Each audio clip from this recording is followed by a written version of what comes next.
All right, it's 6 o'clock, city council meeting, Tuesday, February 17th, 2026. We're gonna go ahead and call to order. We have a quorum, and DC Beard's gonna give us our invocation.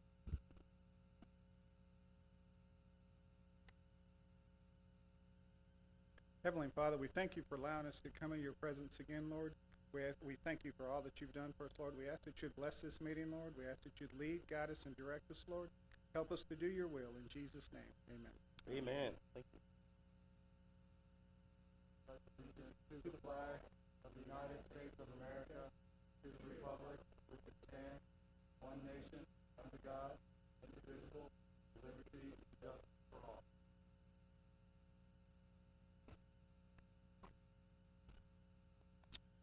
All right, thanks, DC Beard.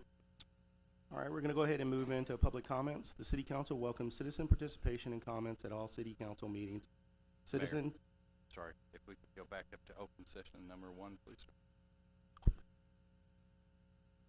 oh, all right, sorry. Item number 1 is recognition to employees who helped during the winter storm.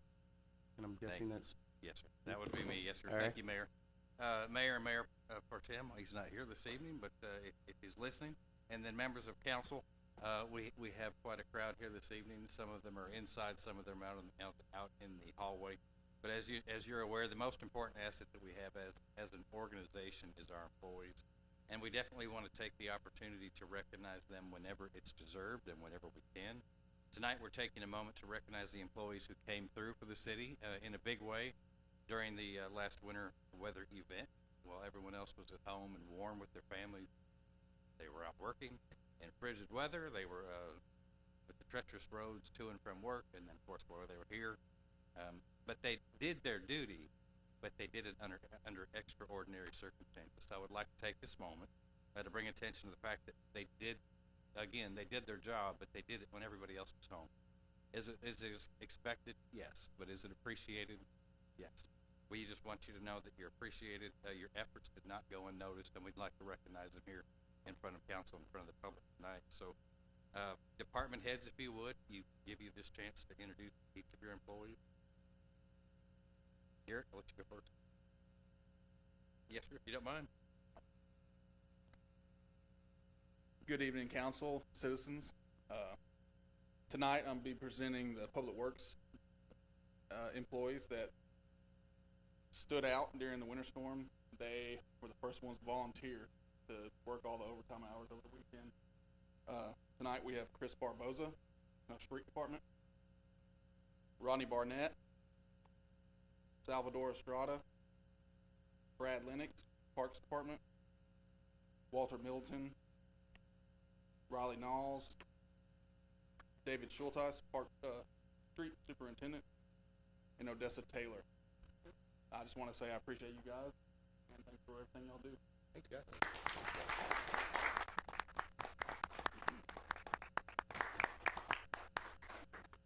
Aaron, if you would come up while he's coming up. Each employee not only gets a certificate, but we're putting something in the personnel file, so it's something that they'll have into the future as well.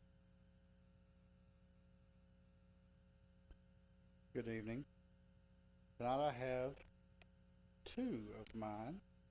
And if you know Junior or James, it takes a lot for him to be up here, so I at least got to give him kudos for that.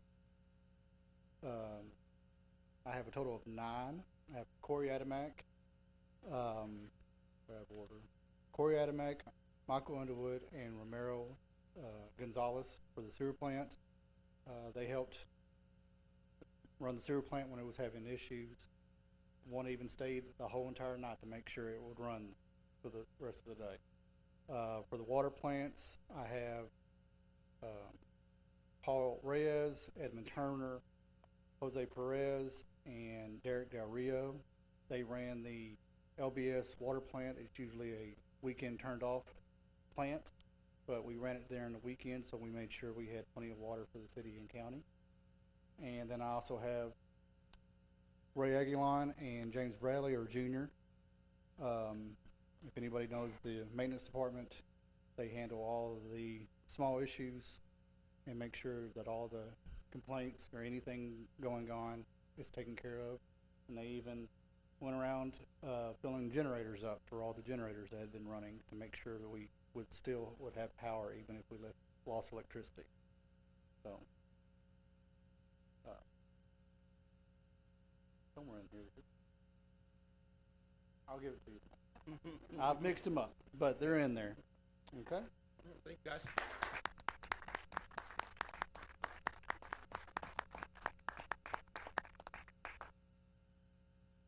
Either fire chief or police chief, whoever would like to come up next, please.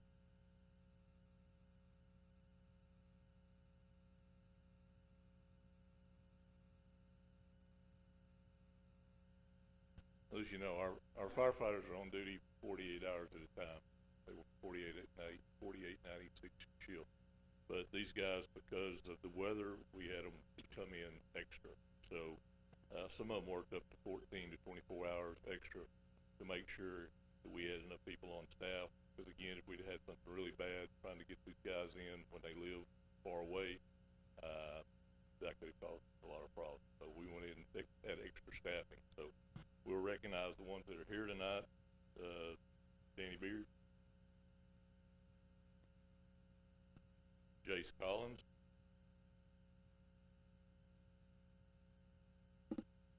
Cody Craig, here, Caleb Daniel, Adam Decker, here, Brad Eubank, Lance Hall,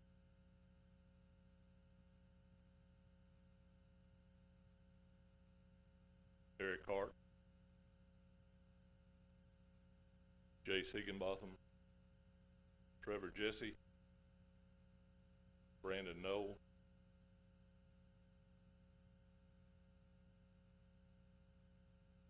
James Riley,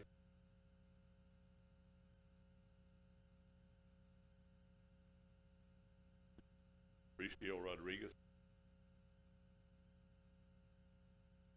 Kenneth Rosewell, Casey Sanders,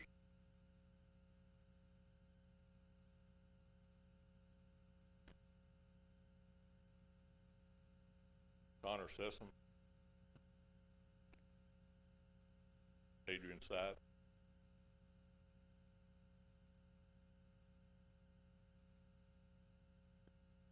Peyton Willett. Again, these are our firefighters that came in and did extra duty. We also provided transportation for the Civic Center folks. They didn't have proper vehicles, so we went, picked them up, got them up to the Civic Center, got them there safely so they could run to Warning Center. So, again, thank you guys. All right, thanks, guys.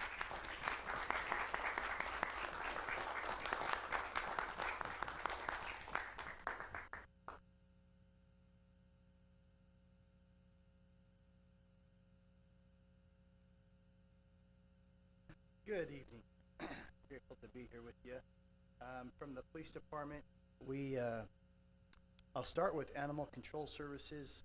Animal Control Officer Drake Moore came in every day to feed the animals, make sure they had water, also make sure we didn't have any power issues, and do some cleaning of the kennels. So he came in every day from Friday through Tuesday, as long as we were close, to make sure that happened. He's not here tonight, but I'm grateful for his service. Dispatch, obviously, our dispatch center answers 911 calls for the entire county, including fire, and EMS, which we then transfer, as well as the county sheriff, which we then transfer to the dispatch center. So I'll thank some of their family members who also drove them in from home in four-wheel drives, I noticed. Tonight, Emily Hyder is here with me. I'm representing all of dispatch because we're a little short-handed. And so in addition to Emily, we had Eric Hall, Colton House,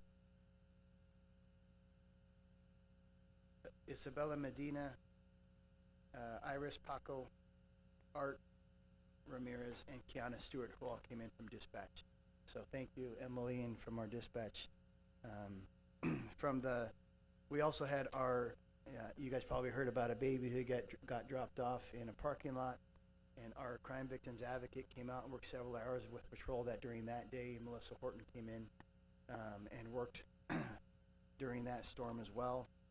And then for our police officers, for them And dispatch is kind of business as usual because they just know they're coming in, but, they do the same thing. They sometimes leave very early to get to work on time. There was a lot of crashes, a lot of those calls went to dispatch, and then our interstate kept us busy some of the time.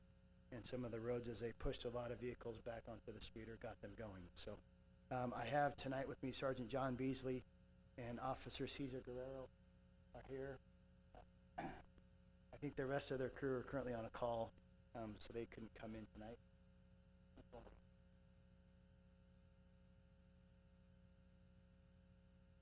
In addition to them, from the police department, I'd also recognize, I have a little bit of a list, sorry. Every shift we had at some point worked because of the way their days rotate, between graveyards, day shift, and then CID also came in and worked. So I have, Detective Melissa Ayala, Detective Mark Wynn Brewer, Corporal Carrington Burns, who works the night shift, Officer Kimberly De Jesus, Sergeant Chris Durant, Officer Chris Foley, Corporal Corey Fox, Officer Ashlyn Godoy, Sergeant Alfredo Garcia, Canine Officer Skylar Harvey, Officer Joshua Hayes, Canine Officer Jason Hill, Corporal Hunter Jackson, Officer Calvin Lamont, Officer Marilee Mandujano, Sergeant Angel Mendoza, Lieutenant Mark Miller, Corporal Jennifer Miller, Officer Angel Nava, Lieutenant Travis Nichols, Detective Cody Odom, Officer Trevor Patton, Officer Adam Rawls, Sergeant Mark Stacks, and Officer Tatum Willard. So that's who came in from the police department during that time to serve the city, and I'm grateful for their willingness to do so. Thank you.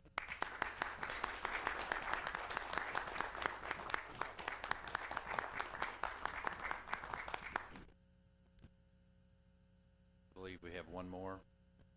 Assistant City Manager Webster.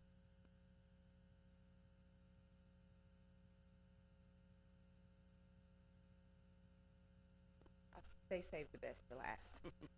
So we have from the airport, and I didn't see Paul here, is Sean Earl, and he is not here. But I did tell Justin, who is not here, that next to the police department, they were number 2 on the list. And so they stayed overnight to keep the Civic Center open, for a warming center, for anybody that needed to come up there. They slept up there. So we're very appreciative for them. And so that was Justin Beard, here's the Civic Center manager, Desiree Brenton, Brian Huerta, and Paul Thomas. And so we just want to thank them for all of their hard work and dedication.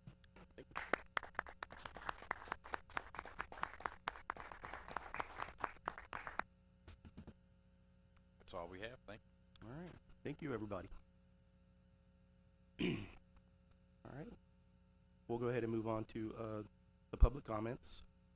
The city council welcomes citizen participation and comments at all the city council meetings. Citizens' comments are limited to 3 minutes out of respect for everyone's time. The council is not permitted to respond to your comments. The Texas Open Meetings Act requires that the topics of discussion deliberation be posted on the agenda not less than 72 hours in advance of the council meetings. If your comment relates to a topic that is on the agenda, then the council will discuss the topic on the agenda at that time that the topic is discussed and deliberated. Do we have anybody that has public comment?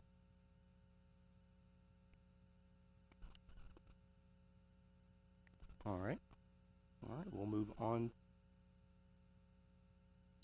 We'll go ahead and move on to we're gonna go ahead and move on to the consent agenda. Items on the consent agenda are approved through a single council motion, which applies to all items listed. Consent agenda's items are considered routine, not likely to require discussion or deliberation, and may be discussed prior to making a motion. There will be no separate discussion on these items unless a council member requests an item be removed and considered separately. So, item number 2 is consider approval of February 3rd, 2026 meeting minutes. Item number 3 is consider pay request number 33 for Drake Construction for work performed on the South Side WWTP. Item number 4, consider pay request number 16 to Wicker Construction for work performed on the West Loop wastewater collection. And item number 5, consider pay request number 9 to J2 Construction for work performed at the Industrial Lift Park. Does any member wish to remove any items from the agenda discussed? All right, if not, if there's a motion to approve all the items on the consent agenda? I make a motion that we approve on the consent agenda number 2, 3, 4, and 5. I second. All right, Madam Secretary, can we call the vote, please? Yes. Aye. Aye. Aye. All right, pass unanimously. We'll go ahead and move into the regular agenda, item number 6, monthly financial report for month end, January 31st, 2026, and this will be Finance Director Gatewood. Good evening, Council and Mayor. Last time we saw December, now we're already into the January report because of all the delays and everything. So January will be the first 4 months, so 33.3% of the way through the year. So we'll move into it. So we have our general fund revenues. We're sitting at 47.1% for the first 4 months. That's much higher than 33.3. That's of course due to property taxes, which we'll see in a second. And prior year was 44.2. So we're doing better than the prior year overall for revenues for the general fund. And now we'll look at property tax, and there we see that giant spike of the green line finally coming back up. I did realize today that there was one entry that was reported to a different account, so it's not reflected on here, which actually makes our January actuals almost equal to the budget line. So right now it's slightly below, but I realize there's one entry that was done incorrectly and it's now fixed that corrects that and puts that line right at where the budget is. So there is that. So currently for the first 4 months we are behind what we budgeted. That is partially due to how the budgeted monthly is calculated. It is only calculated based off 2 years, whereas the sales tax ones we see in a second, the monthly percentages on how much each month typically gets is based off 6 years worth of data. And so there's a lot more flexibility in year to year, so it's not entirely accurate on that count. But we are seeing all the money come in as it should, and there's no concerns there. And then we move over to the sales tax. We saw this graph last month. January, still coming in strong. We are 8.82% ahead of budget for sales tax as of January, so that's real good. We like to see that. And we move over to the expense side. Some of the individual departments seem a little high for the month, but if you look at their year-to-date percentage, they're all falling right around or within the 33.3%. For an overall year-to-date percent of 33.0 compared to 32.8 last year. So expenses are staying right in line where they should be for a third of the way through the year. And we're looking at a $2.3 million excess year-to-date compared to prior year was 1.8. So that's higher excess than last year. At this point in the year, we expect to have that excess because of the property tax coming in early and not later. So that is the general fund. And then we'll move over to the utility fund. Revenues there are looking at 33.6% compared to 24.1 for the prior year. So those are coming in strong across the board, and all good there. And we'll move over to the expense side. Again, a couple of the departments look a little high, but if you look at the year-to-date percentages, they're right where they should be. For 29.5% year-to-date expenses, and it gives us a current excess of 1.1 million, and compared to last year where there was a slight deficit. And so that's a really good thing. Of course, in the utility fund, we are trying to build that fund balance up. We see we have the $884,000 budgeted excess, and so that 1.1 million falls right with that, and we're doing good for it. And then we have the sales tax for February. We like to see that green line still standing tall, and we are at 9.39% ahead of budget. So those are still coming in strong. we're well prepared if any shortfalls come in the coming months. We have a good amount backing up. So that is the financials. Do we have any questions? Any questions? All right, thanks, Julie. Appreciate it. All right, we're gonna go ahead and move on to item number 7. Discuss, consider, and take appropriate actions on the First Amendment to lease agreement for Revive Aluminum, Inc., and this is our Executive Director, Carter, will present. I'm gonna go ahead and recuse myself for items 7 and 8 at this point.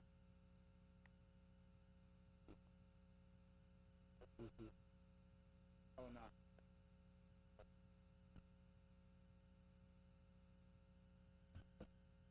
Good evening, Mayor, Council. I am going to, 3 items that are very similar. We are going to talk about the lease agreement. We amended the lease agreement with the Lumens Corporation just to allow their feasibility period to end on February 1st, which we're already past that, but with all the ice and snow and lack of a quorum on one meeting, but we still need to amend the lease agreement. All that does is extend their feasibility period, which has ended now, but it did extend their feasibility period. The board voted on January 8th to extend that feasibility period to May 30th. So the original had expired on May 1st, but we are extending that feasibility period to May 30th. It doesn't change their lease payment to us that begins later on this year. It just allows them more time to access the property and to do further testing on the property. And before I forget, I do want to introduce Larry Harmon. I know y'all have met him, but he's here with the Lumens Corporation. Wanted to come tonight, so thanks, Larry, for being here. I would certainly answer any questions on the lease amendment. No, this is something you brought up to us. Yeah, we Many talked times, about right? it in executive session. Yeah, does anybody have any questions? No? All right, so,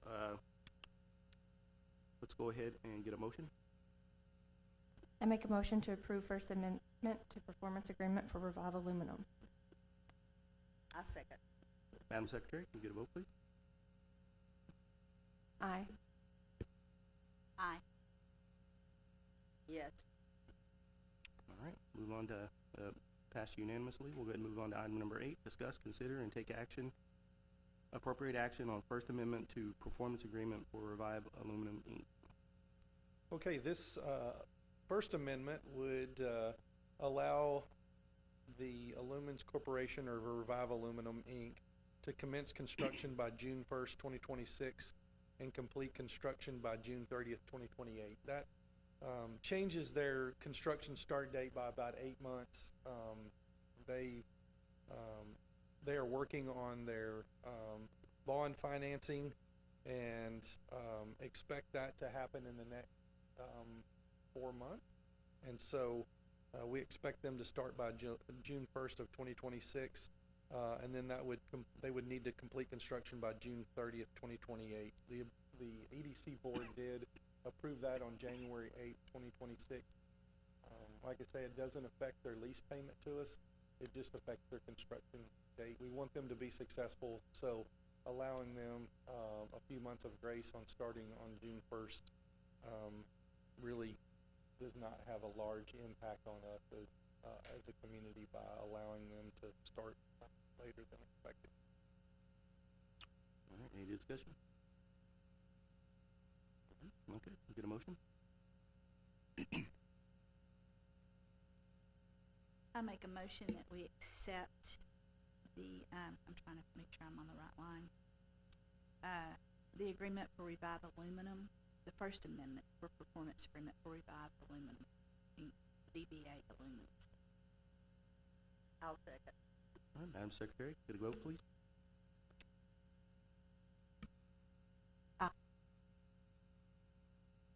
Yes.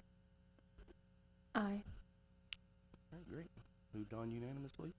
We'll go ahead and move on to item number 9, discuss, consider, and take appropriate actions on the Second Amendment to Performance Agreement for Revive Aluminum, Inc., DBA Lumens.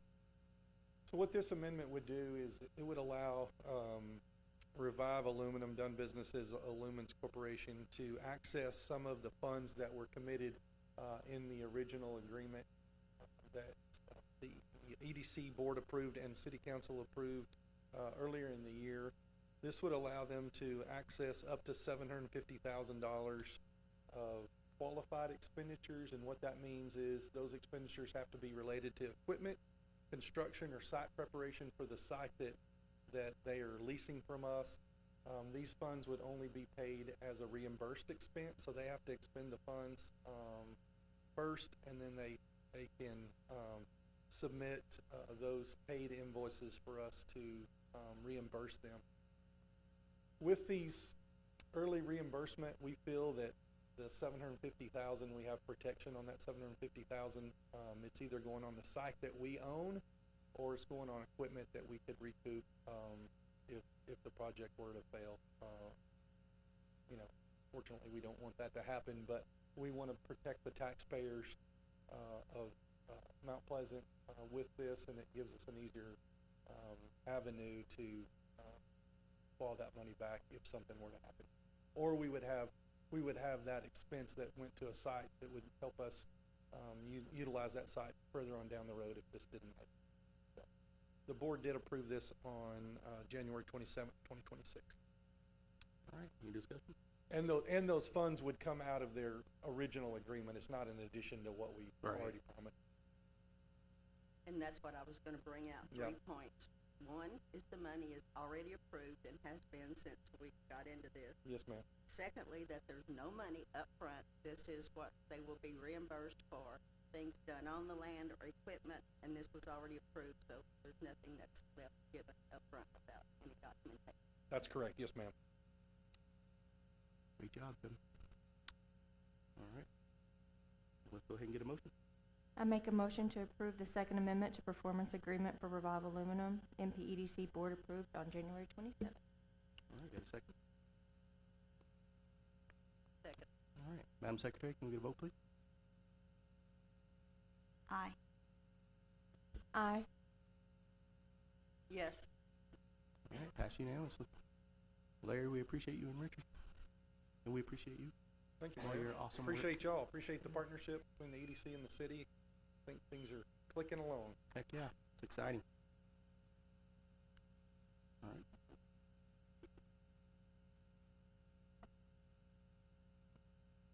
All right, we'll go ahead and move to item number 10, Mount Pleasant EDC quarterly report update. Yeah, I'm gonna go through several slides, but if you have a question as I'm going through a slide, just stop me and we'll talk about it then, or you can wait till the end, however you wanna do that. This is our quarterly update that we've been trying to, with weather and being gone. Anyway, we're doing 2 quarters at once, and then we'll try to catch up and do it, you know, on a quarterly basis. So, project highlights. We had 3 projects in the last 2 quarters. We had Ruby and Begonia first. That happened first couple of months I came to town. They did an addition to their property over there, and then added some employees.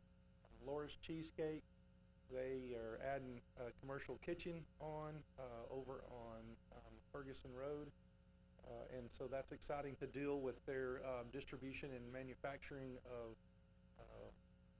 of their cheesecakes out into the world, not just in Mount Pleasant. So, and then Mobile Medic Conversions, that's the ambulance retro fit where they take the boxes off, completely redo those, and then put them on new chassis. And so a little over $1.5 million in capital investment in those projects, and then over 26 full-time positions that'll be created in the next 2 years. We had our office ribbon cutting. That was in, I'm gonna say late August, I think. Late August or early September, late August, I know it was before Labor Day. And so if you haven't had the chance to come by our office, it's a beautiful piece of property. It's inside of the Vera Bank, completely redone. Very proud of our office. I will tell you, I've been in several EDC offices, and our office matches up against anybody. BR&E visits, I think this is one of our most important things that we do, is for us to be out in the community as an organization. And so, BR&E, that stands for Business Retention and Expansion. That's where the most of our business, is gonna come from. You can see the 3 projects that we did, 2 of those were expansions. With people that already know how great it is to be in Mount Pleasant, and then we had 1 that moved in. But, we did 13 of those, before the first of the year. These great companies on here, and if you're listening, and I'm gonna say this tomorrow at our State of the Economy, if I haven't had the chance, or we haven't had the chance to come to your business and we haven't, met you yet, I would love for you to reach out and for us to come and take a tour of your, business. And so, I know that, City Manager Vine is, reached out and wants to go on some of those BRE visits. I think that's important for him to be there, and Mayor actually went on one with us, when we did the bowling alley. And so, I think it's important for us to partner together and see that. But, we had great tours of these awesome businesses that are in town and tell the story of Mount Pleasant and how great it is here. I mean, it's incredible, the companies that are here. Certainly being new here, I'm very impressed with what's here, and we're gonna tell a little bit more of the story tomorrow at our State of the Economy event, but it's incredible to see all the manufacturing, the food processing that's here, and just the different, facilities that are here, and what kind of workforce that we have, in Mount Pleasant. Also, with those BRE visits, we toured all the educational institutions in Titus, or in our area in Titus County. We started with Northeast Texas Community College, and then did the 3 schools, Mount Pleasant ISD, Harts Bluff ISD, and Chapel Hill. I am gonna give a shout out. If you haven't been, you're missing something. If you haven't been to the Tiger Den yet, you're missing something. That is the Culinary Arts Program at Mount Pleasant ISD. They serve lunch on Tuesdays, Wednesdays, and Thursdays. $7 will get you a chicken fried steak, and including your tea and your tax. So it's a great deal if you haven't had the opportunity. The kids completely do that program, and so it's an incredible deal. We've been a few times, and so the work that Judd and as the superintendent of schools there, and the kids are doing, it's an incredible opportunity. But I will tell you, with the smaller schools, Harts Bluff and Chapel Hill, they've got awesome career and technical education program, very impressive for schools their size. And so, and I will give an update here on the workforce grant that y'all approved, and our board approved. We did get approved from the state, so we are gonna be able to expend those $100,000 worth of funds. We're gonna match our $50,000 with $50,000 from the state. And we're meeting with the schools right now to go over what kind of equipment that they're gonna buy for their CTE program. But very excited about what the schools are doing, starting at Northeast Texas Community College and then going down to the high school level. Our business parks, we operate 2 of those.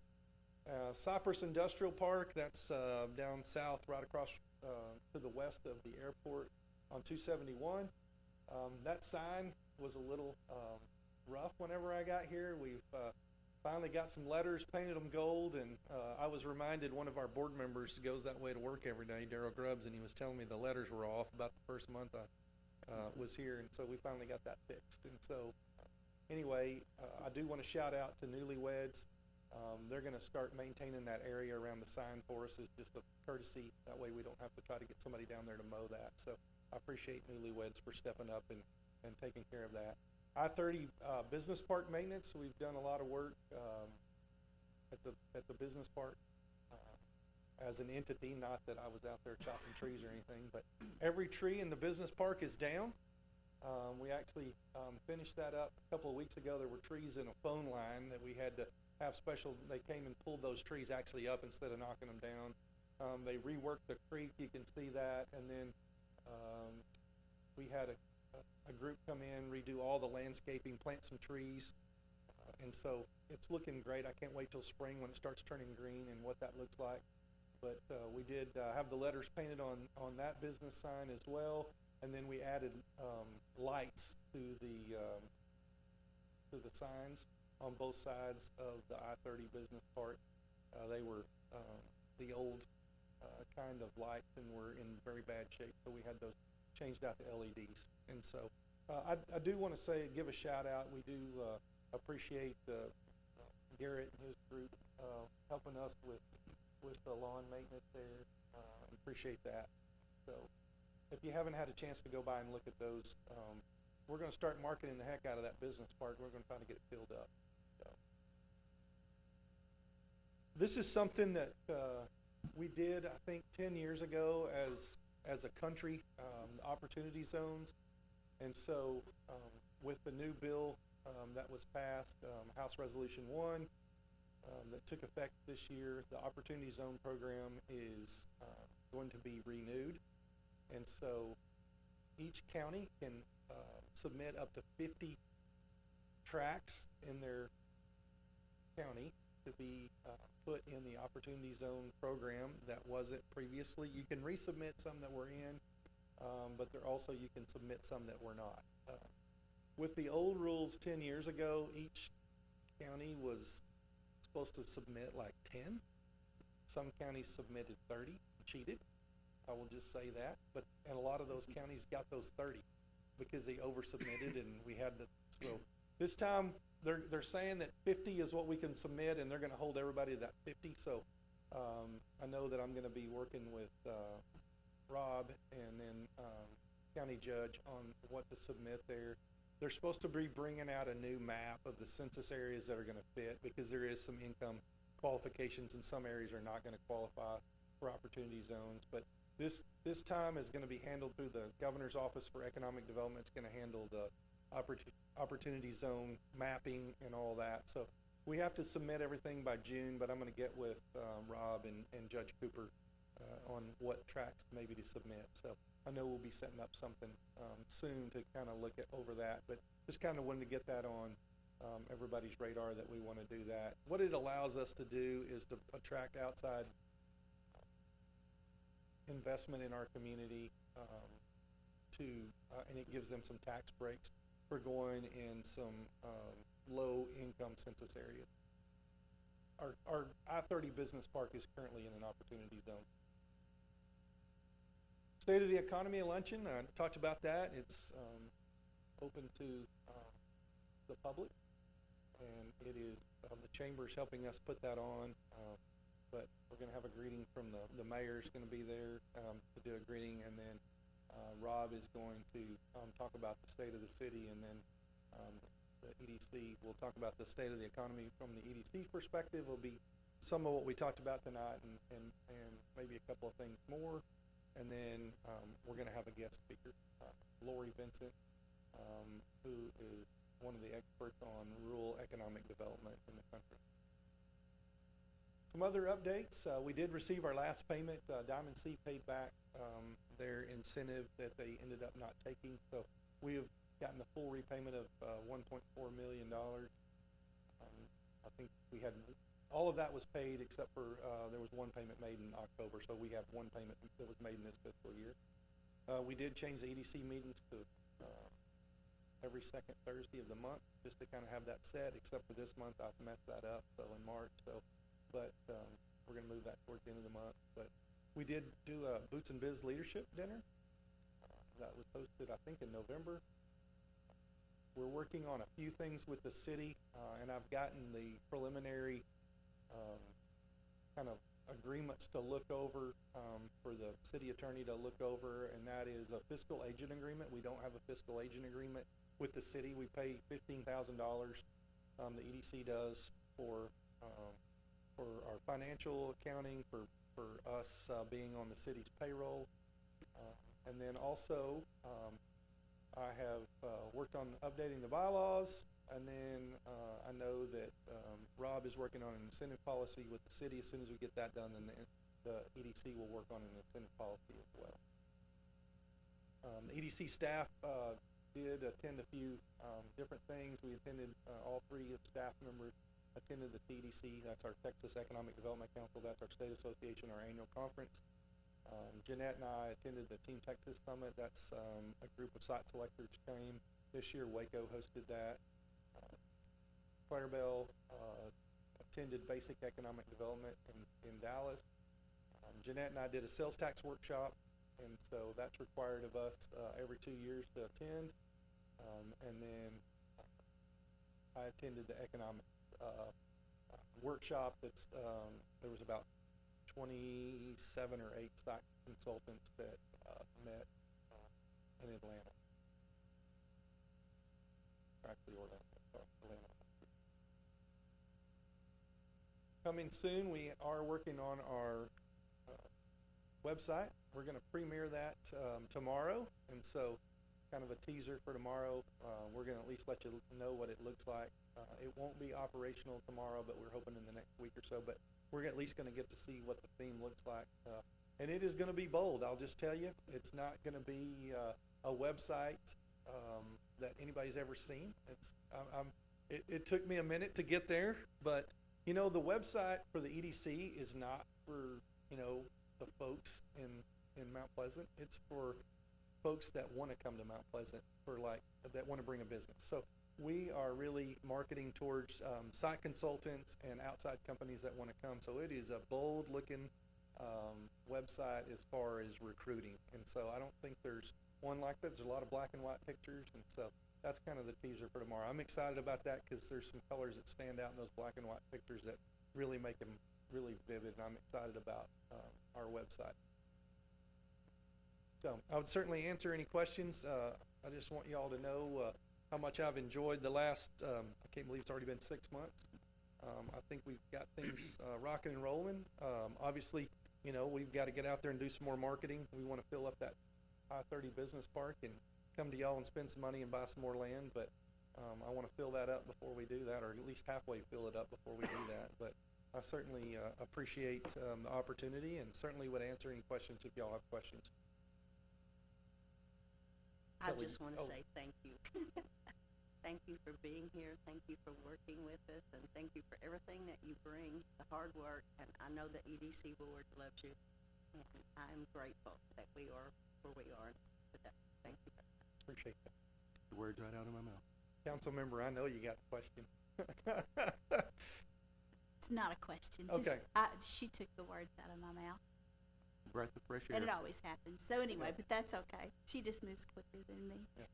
But thank you for everything you're doing, and I love the progress. Yeah. Thank you. Thank Thanks, Kevin. Appreciate y'all. Yeah, we appreciate you, man. Thank you. See y'all in the morning, or tomorrow at lunch. Yeah. All right. We'll go ahead and move on to item number 11, presentation of the Mount Pleasant Fire Department 2025 Annual Report.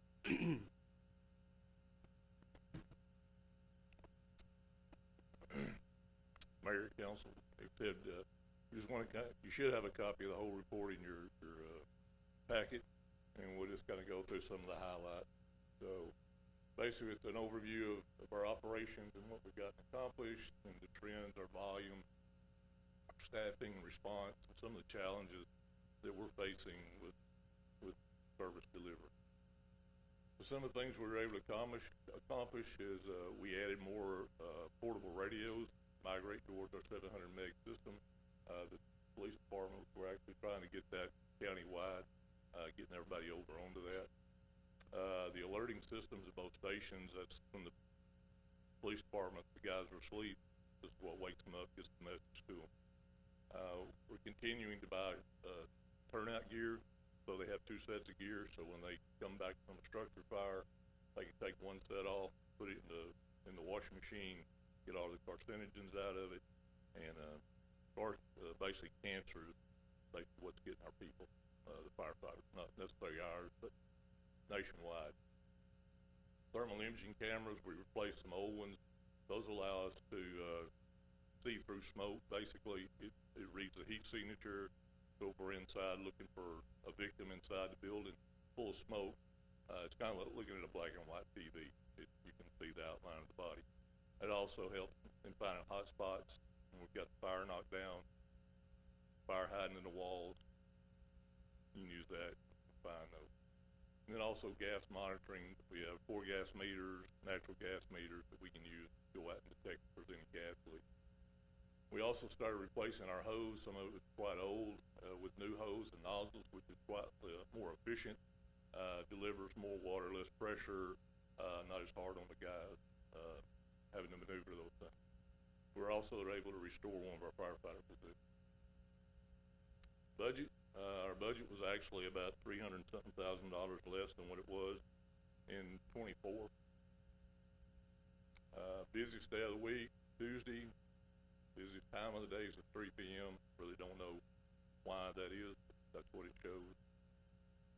We do public fire education in all the schools, K through 4, city and county. That's about 2,500 kids. We go out, we've got some of our guys you can kind of see up there that are dressed up like clowns. Some days they don't have to dress that way, but anyway, we go out and try to do fire prevention with all the kids. We do fire inspections. We have 11 certified inspectors in the department.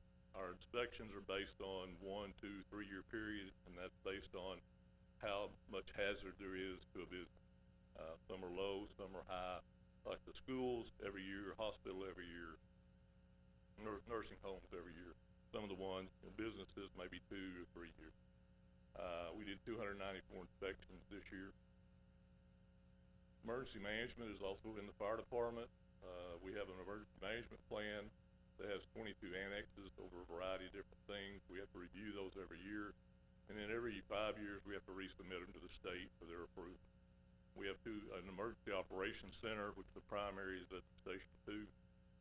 The backup is at the central station. This is where we go if we have to have a disaster hit the city. That's where all department heads would go and handle the incident. So, exercises, we do an exercise every year. We've done an exercise every year since 2004. 6 of those that focused on active shooter incidents, which you might notice is pretty prevalent. I think we were one yesterday or the day before across the country. So, ISO, that is what insurance companies use to determine how much your insurance is going to be. We are an ISO 3. 1's the best. 10 is basically hasn't got anything. We were just regraded in the last few months. The preliminary results show that we're going to be a 3. We're just about that close to being a 2, and we may be able to achieve that maybe in the next year. Training. The Texas Commission on Fire Protection requires all of our firefighters to get at least 20 hours of CE every year. This year, they did a total of 2,634 hours of training. We had 2 intermediate firefighters advanced to 2 their intermediate firefighter. 5 of them got the rope rescue and technician level certifications, and a fire officer 1, fire officer 2, and a fire instructor, in addition to their other CE hours. Community growth, EDC talked a little bit about that. The city is 16 square miles, the county is about 426, and we're responsible for all of that.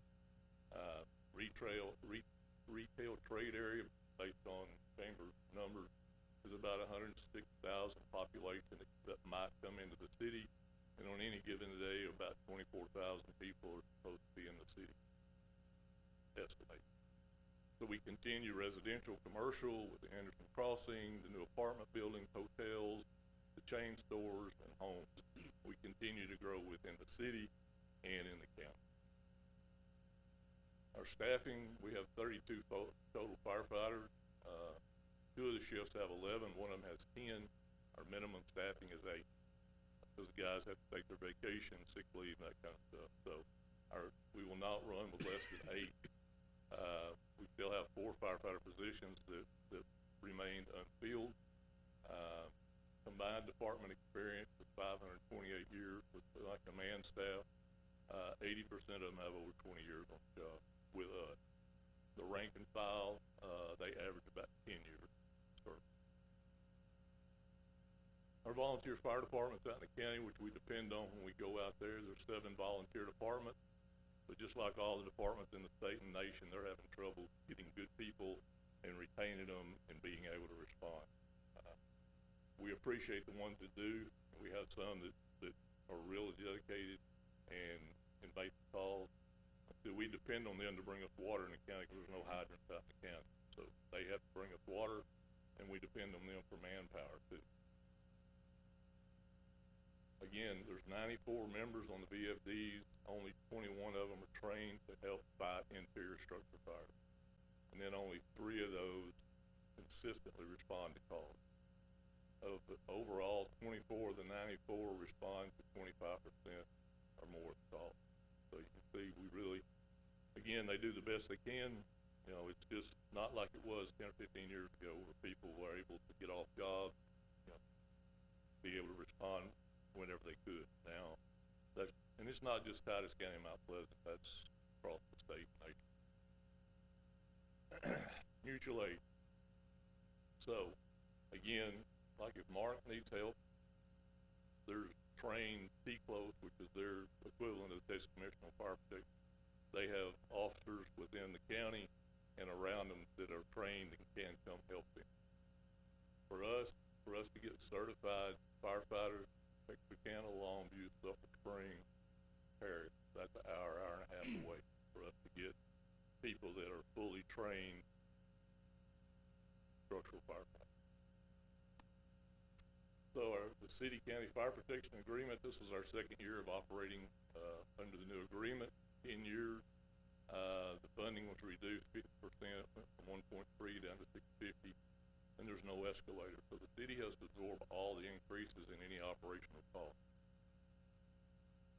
Overlapping incidents, and generally what that means is we're on a call somewhere and we get a call somewhere else.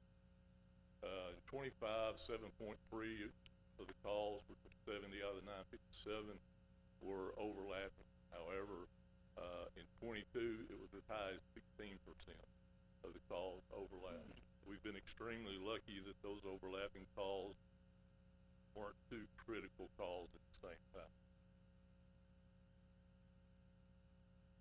Response performance for city structure fires, we met NFPA, which is the National Fire Protection Association standard. For responding to a structure fire, their standard is getting there 4 minutes, the first piece of equipment. 90% of the time, we were able to make it 88% of the time. The average response time for a structure fire in the city is 4 minutes, 39 seconds. The county structure fire response, again, to meet the standard is different. 14 minutes, 80% of the time, and again, ironically, it's the same percentage, 88.2% of the time. And the average response time for the county structure fire is 9 minutes, 57 seconds. The drought, and I'll throw this in there, and you may wonder why that, what validity of that. You'll notice Titus County is now in the extreme drought, which means we're going to be more susceptible to grass fires until we get green up in the fall or in the spring. And these fires are going to be harder to contain, which means we're going to be outside the city working on those. Again, our volunteers may not be able to provide the amount of help we need, so we're going to be there a while, waiting for the Forest Service or somebody else to come help. Structures and grass fires inside the city, again, we've saved about 88.2% of those. And when we say save, that doesn't necessarily mean they're going to go back tonight and spend the night there, but pictures, keepsakes, guns, things that can't be replaced, we were able to salvage those out and let them have those prom dresses, wedding dresses, that kind of stuff. We didn't have any fatalities in 25 structure fires in the county, 58%, same thing. They don't necessarily going to be livable, but we got stuff out for them. As far as grass fires, control burns, 62% of those is what caused fires in the city. And same thing out in the county, 59% of them were started by control burns getting out of control. This year it started off kind of the same way. The grass fires that we're going through are basically people out burning and it's out of control. As far as city and county incidents comparing 24 to 25, overall our calls were up 7.8%. Our structure fires took a pretty good dive. They went down 32%. However, our grass fires went up 54%. And again, this is everything combined, city and county. When you break it down to just the city, again, our structure fires went down by about 20%. Our overall calls went up only 3%, roughly. You can kind of see the rest of it. kind of vary. When we go to the county calls went up 17%. Structure fires, again, came down pretty good, 41% there. Grass fires, though, went up 68%. Vehicle extrication went up 75%. And miscellaneous calls, 58. Miscellaneous is like power lines, catching trees, you know, things like that. Smoke in the air. So when you break it further down for city calls, this is strictly significant calls. The ones that are highlighted in yellow: structure, grass, motor vehicles, and extrication. 42% of those are in the city. And you can see kind of above the red line, 63% of the overall calls occur in the city. When you get down to the county, 57%, almost 60 or 58% of the significant calls are in the county, and again, 36%, almost 37% of the overall calls that we make are in the county. So in 2016, we had a study done. City and county went together and funded that. At that time, it was 10 years ago, 45 firefighters were recommended. That would have been an additional 15 firefighters at that time. They also recommended a third station. We had increased firefighters to 36, which was 9 short of where we needed to be before the plan was halted because of the lack of funding kept cut. And then we actually went backwards. We went down to 31 firefighters. Again, this was 10 years ago. So a lot of things have happened. We've annexed a lot of property into the city. The city and county continues to grow, like we talked on a while ago. And the other thing about, you know, the growth, that's going to bring more people in, more vehicle traffic, more opportunities for people to have wrecks and need fire protection services. So the bottom line is we don't have enough on-duty firefighters to safely and effectively handle a working structure fire in the county, nor enough left in the city to handle a structure fire should one occur while firefighters are working on an incident in the county. This was revealed 10 years ago during that study. It was being addressed, as I said, but we had to halt it. So when we're on a call and we don't have enough people, it puts our officers in charge in a place where they have to make some pretty difficult decisions for what they're going to do by not having enough people. Any questions? Larry. Yeah. I had to go quick.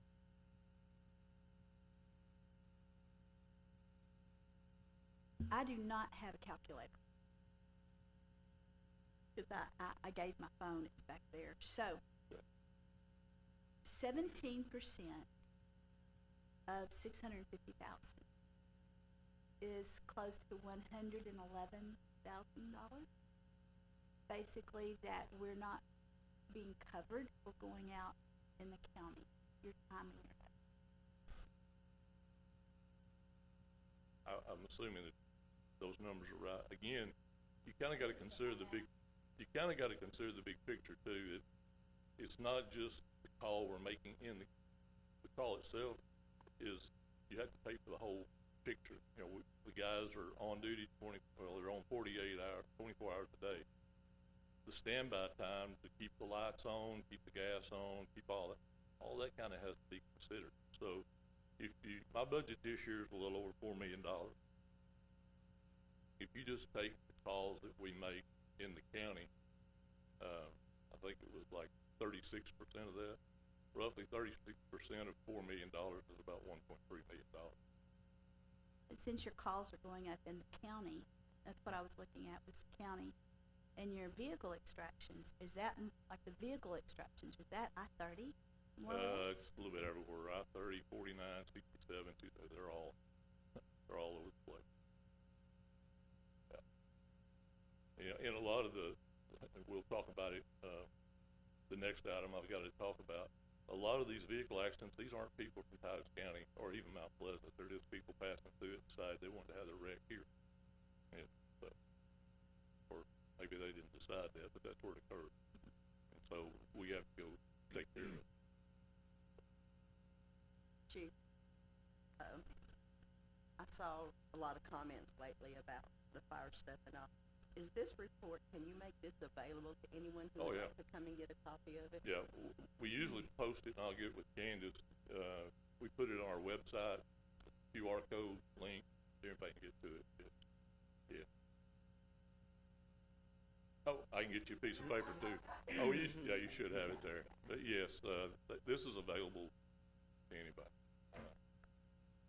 Yes, yeah, this is open record. Yeah. We've been doing a report about like this for about the last 3 years. And the previous, it was just kind of some, here's what we did last year, what we did this year. But we started doing a more in-depth report about the last 3 years. And again, the guys that were here, we just recognize they're gonna do the best they can with what we've got to work with. The outcome just might not be what we wanted.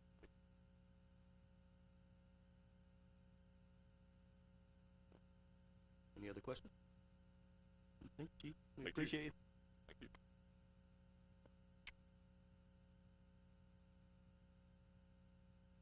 All right, we'll go ahead and move on to item number 12. Discuss and consider adoption of ordinance 2026-1, amending Chapter 95 Health and Sanitation of the City's Code of Ordinances to require the use of the company contracted by the city for all commercial trash, garbage, and refuse collection and including providing roll-off dumpsters and providing for penalties for violations, including denial of building and other permits. That's John. Good evening, Mayor, Council. So this was the item from last week. If you're not familiar, I know you weren't here, Mr. Hageman, I'll cover it real quick, but it was tabled due to adding some language for contractors, owners that are doing projects and own their own trash removal devices. So our contract, exclusively under number 21, says the contractor shall have the sole and exclusive franchise license and privilege to provide residential, commercial, and industrial roll-off, refuse collection, removal, and disposal services within the corporate city limits, including temporary roll-off containers. So last week, there was some discussion about allowing individuals that are pulling permits that own their own equipment to be able to haul off their own trash. And so this was the language that was added under the general requirements. And it basically states the same thing as the contract, except it says, except that it shall not be a violation of this section for the owner, occupant, agent, contractor, builder, developer, person, or commercial or charitable entity to use any self-owned waste collection, including the use of roll-off dumpsters or temporary roll-off dumpsters.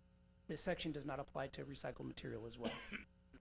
And then there was also an additional section added under commercial haulers, and this is for developments like Preferts and other businesses in town that utilize materials that can be recycled or used as a commodity.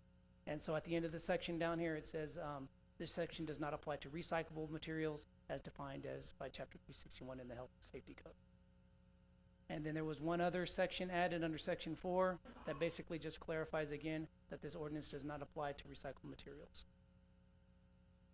And just a reminder, this is an ordinance to basically cover, I guess it's 26 years, I think we've had this. That's correct, yeah. The current agreement was signed in 2020, but it is a 26-year-old agreement if you go back.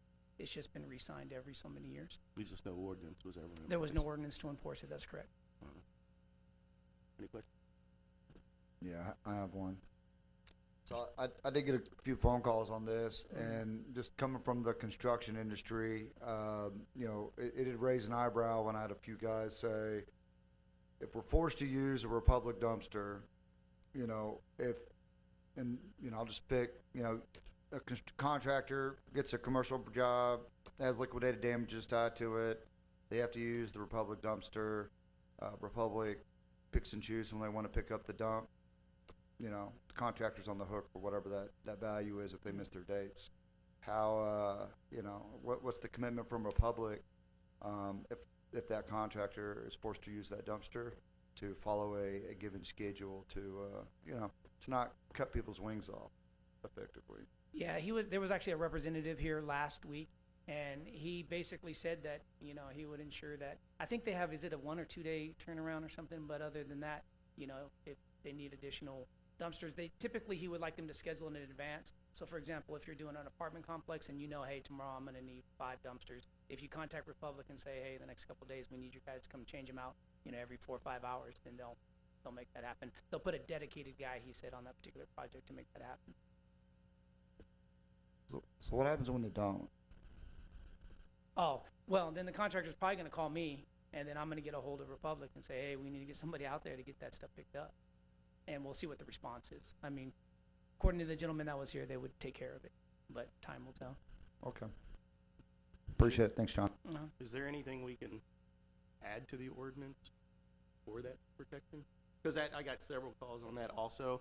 The biggest complaint was it not being picked up when it needed to be picked up, not really the cost. So, I mean, that's why they're returning to the rental dump, because they need that stuff gone when it's supposed to be gone. I would think that's a city attorney question, as far as if we can, like, something in the contract to basically penalize Republic if they don't pick something up in a timely fashion, essentially. Okay. I mean, that's something that, That's a is good she question. not online, if you hear? Oh. Okay. Leah, did you hear that? No. So they were asking if there is something we can add to the ordinance to penalize Republic if they don't pick up a trash container in a timely manner.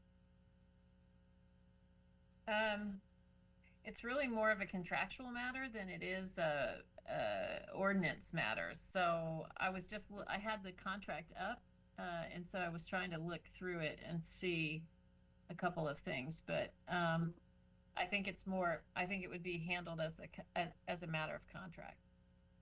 And so that contract, they'll be held to it. So as long as we enforce it, as long as we know too, right? People are letting us know about it.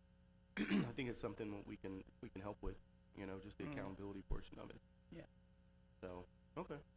Well, let me just ask Lee, when you're making it a contractual thing, it's not in the contract today, so would that mean an amendment to the actual contract outside of this ordinance?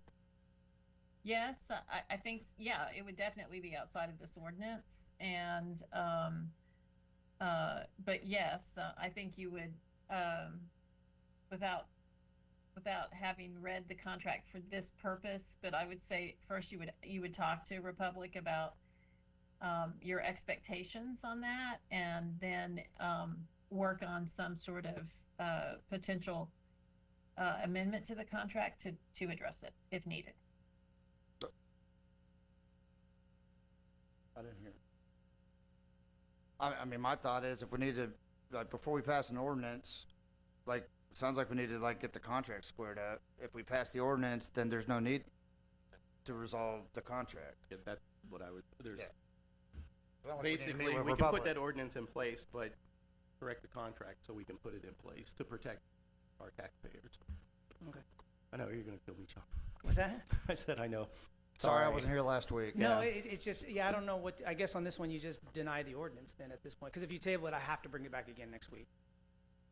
Well, I think there's another, right, Lee? We don't have to table it. We can defer it, or there's some other word to use.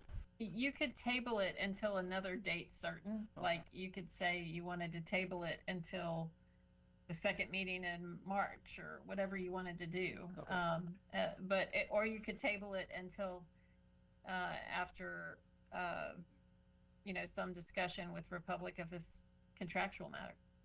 Yeah, because I want to look at the rates and stuff as well, what is in the contract, and see about maybe negotiating those possibly, if that's where we decide to go, because I know that's one of the reasons people use the other companies, is because it's half the price. Do we just want to punt it till March, the end of March, and then if we can get the meeting, 'cause we don't know when that's going to be, I think that gives us some time, and if we want to pull it in, maybe we could. I'm not gonna be voting on it. I think we should table it. Yeah. Table. All right, let's table it until we can at least talk to Republic. Okay. See if we can get that verbiage in there. I don't think they would have a problem with that. Do you, Rob? I don't believe they would have an issue to come back to speak with us, but I will say quickly for the rates, that in cities that do not have roll-offs included, they do not have the exclusive rights. We could take that out of the agreement, but what that would do for every residential is increase the residential cost between $6 and $8 per month, and possibly move from twice a week to one. Yeah, we were talking about that, so that's gonna be a cost to the taxpayers. This provides low cost for trash pickup for our residents, right? This is to supplement that.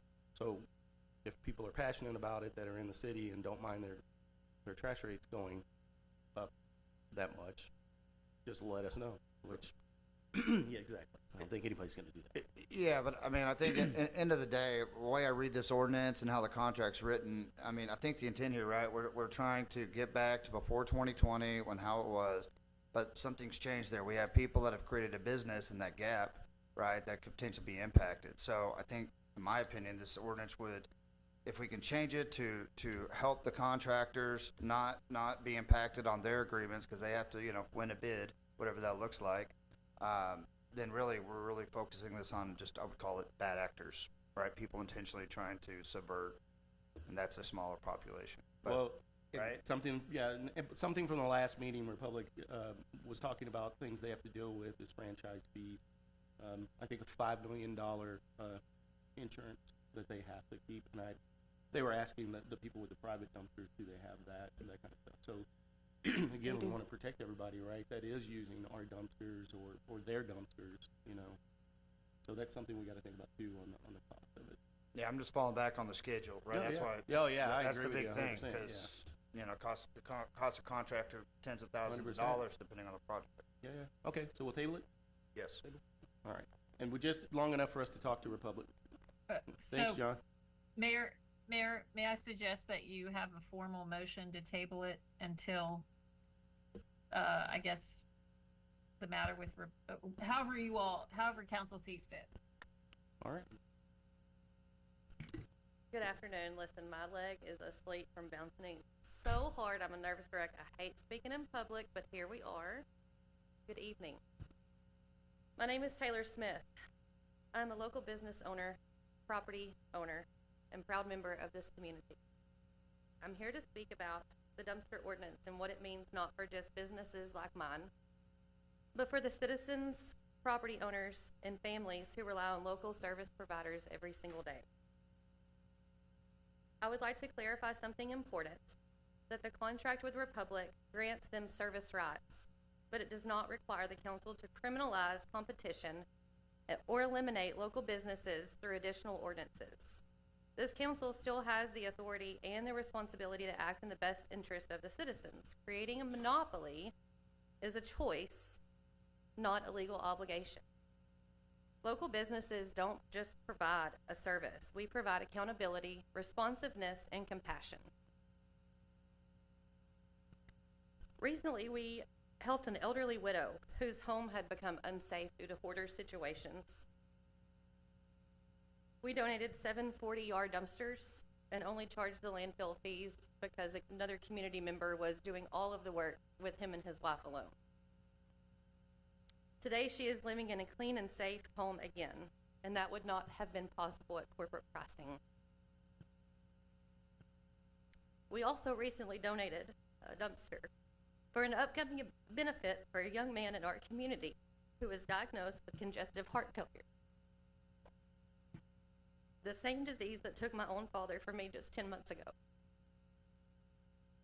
We didn't ask where he lived, if he was in the city limits, who his trash provider was, or if he had a contract in place with anybody as such.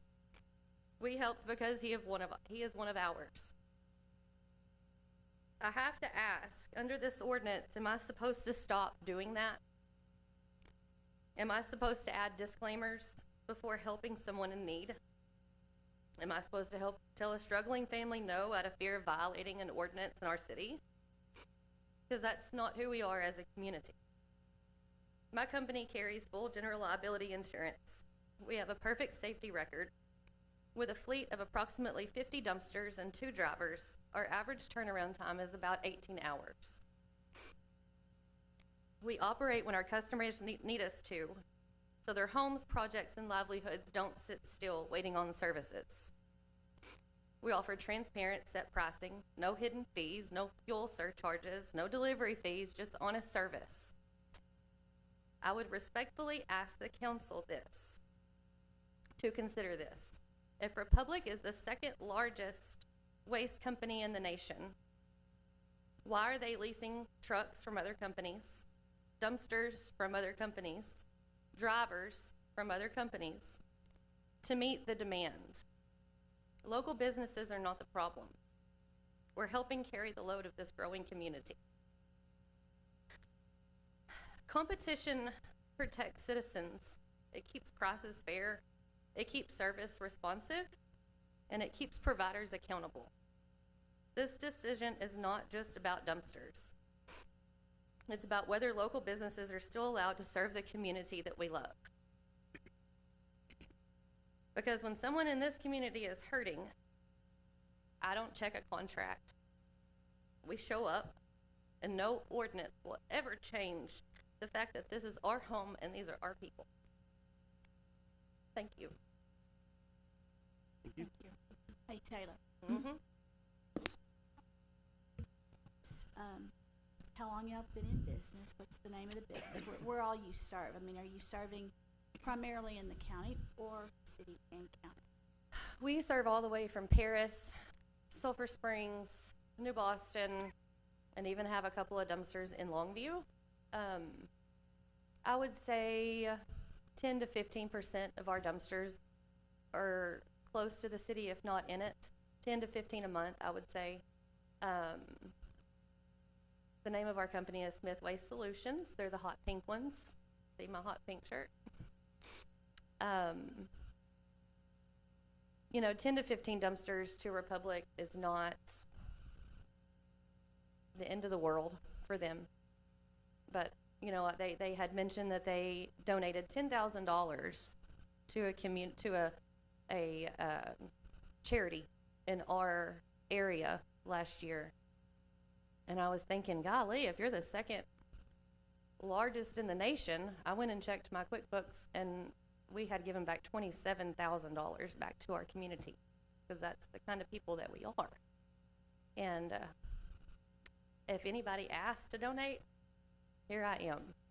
And I want to serve our community and help people, not as much as I can. And taking this away, I do believe will harm people, not harm, but make it to where they are unable to afford some dumpsters in some situations. Not all, no. But I would not have been able to help the two people just within the past 30 days that we helped, and that hurts my heart. How many other companies are y'all competing with besides Republic? I only know of two. Israel Martinez, I think that was his name. I think he spoke last week or 2 weeks ago. And there's a one out of Texarkana, but I think they just have one or two here in Mount Pleasant. Oh, Jots out of Longview. Longview? Jots Rentals. They also do porta potties. About 5 years. Thank you. It's not easy being there, I know, especially when you get emotional. It's a hard thing to do. From all that I have gathered the last couple of weeks, most everybody started this 4 or 5 years ago. And I apologize for the city for getting this far, because I was here and we enforced that ordinance even then.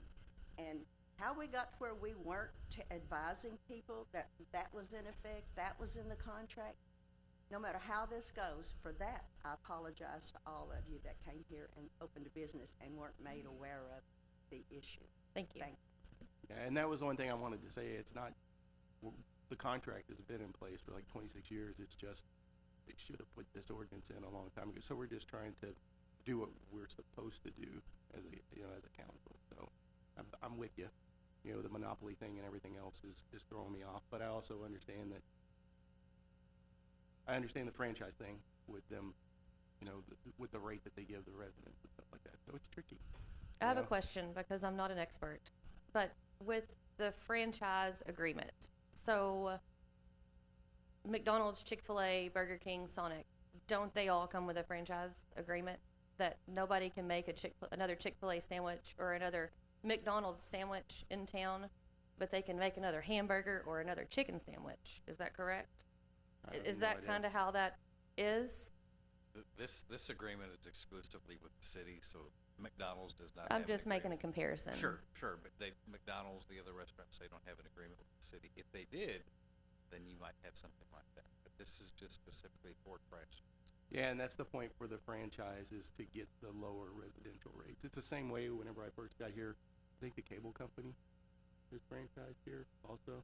But people Yes. had to look elsewhere because their rates were so astronomical, which Yeah. was what caused these other businesses to form. So, So, we're definitely is that sunny?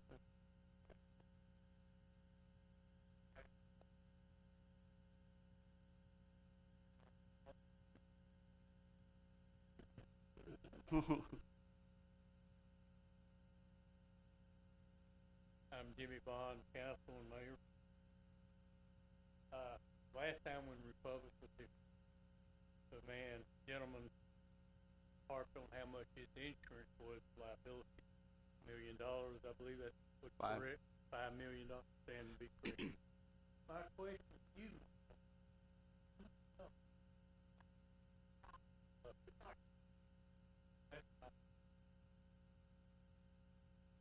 I have a $1.5 million general liability policy that I pay yearly, and I pay a lot for it. That's great. I mean, not that you pay a lot, but that you have the Yeah. insurance. Yes, Yeah, that was, we were talking about that. That's a concern of mine of the other people not having insurance too. So we We want have to make z- sure everybody is protected in this situation. So. We're safe. We practice all safe things and have zero track record in the 5 years that we've been in business. That's And awesome. yes. Cool. Thank you. All right. Anything else? All right. So we're gonna go ahead and, we need a motion to table.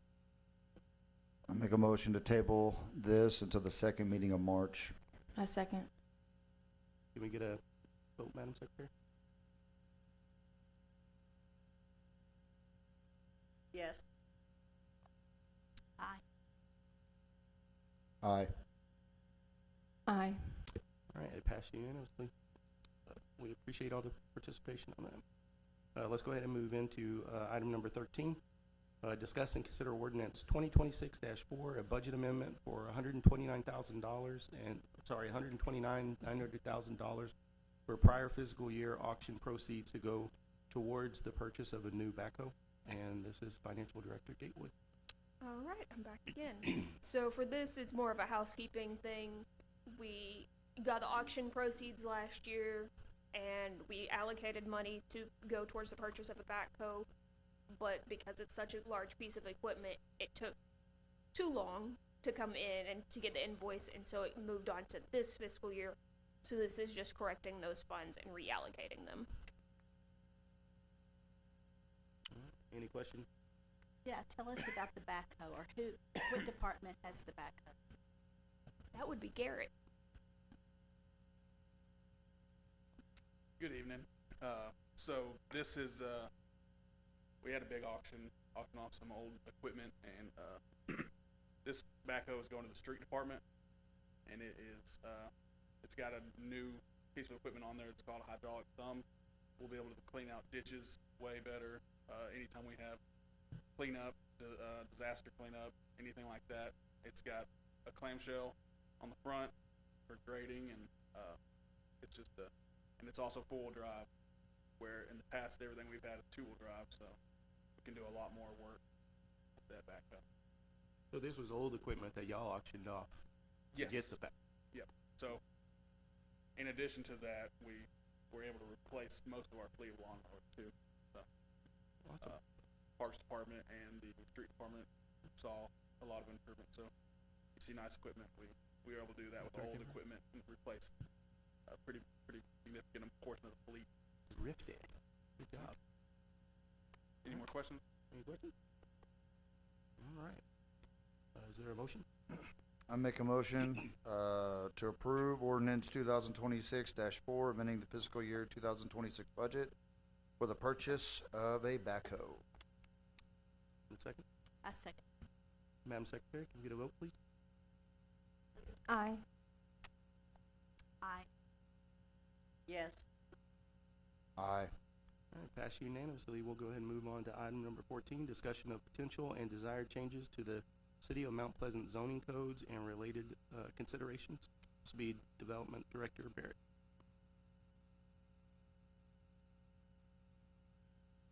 Good evening.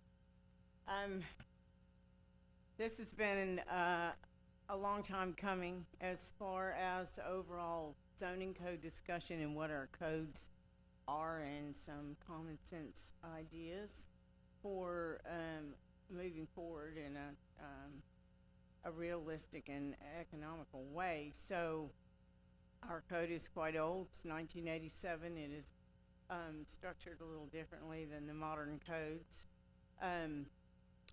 It does regulate our planning and development processes, and so we'll go through that in a little bit. Prior to this administration, there was a contract to completely rewrite it. However, state law changed in the interim, and it was going to be extremely expensive to notice every resident and business owner, property owner in the city because of the way it was completely overdone, redone. And so an incremental approach for shoring up some of the issues and making some changes along modern lines on some of the items, things in the economy have changed and that sort of thing are more achievable. So what's planning anyway? A lot of people don't know. And so because the codes all address that, we'll just kind of go through this really quickly. And sometimes it helps to just kind of have visuals. And so basically, what kind of tools do we use? And some other questions. How do we want to become our community of choice? And where people want to come, what does that mean?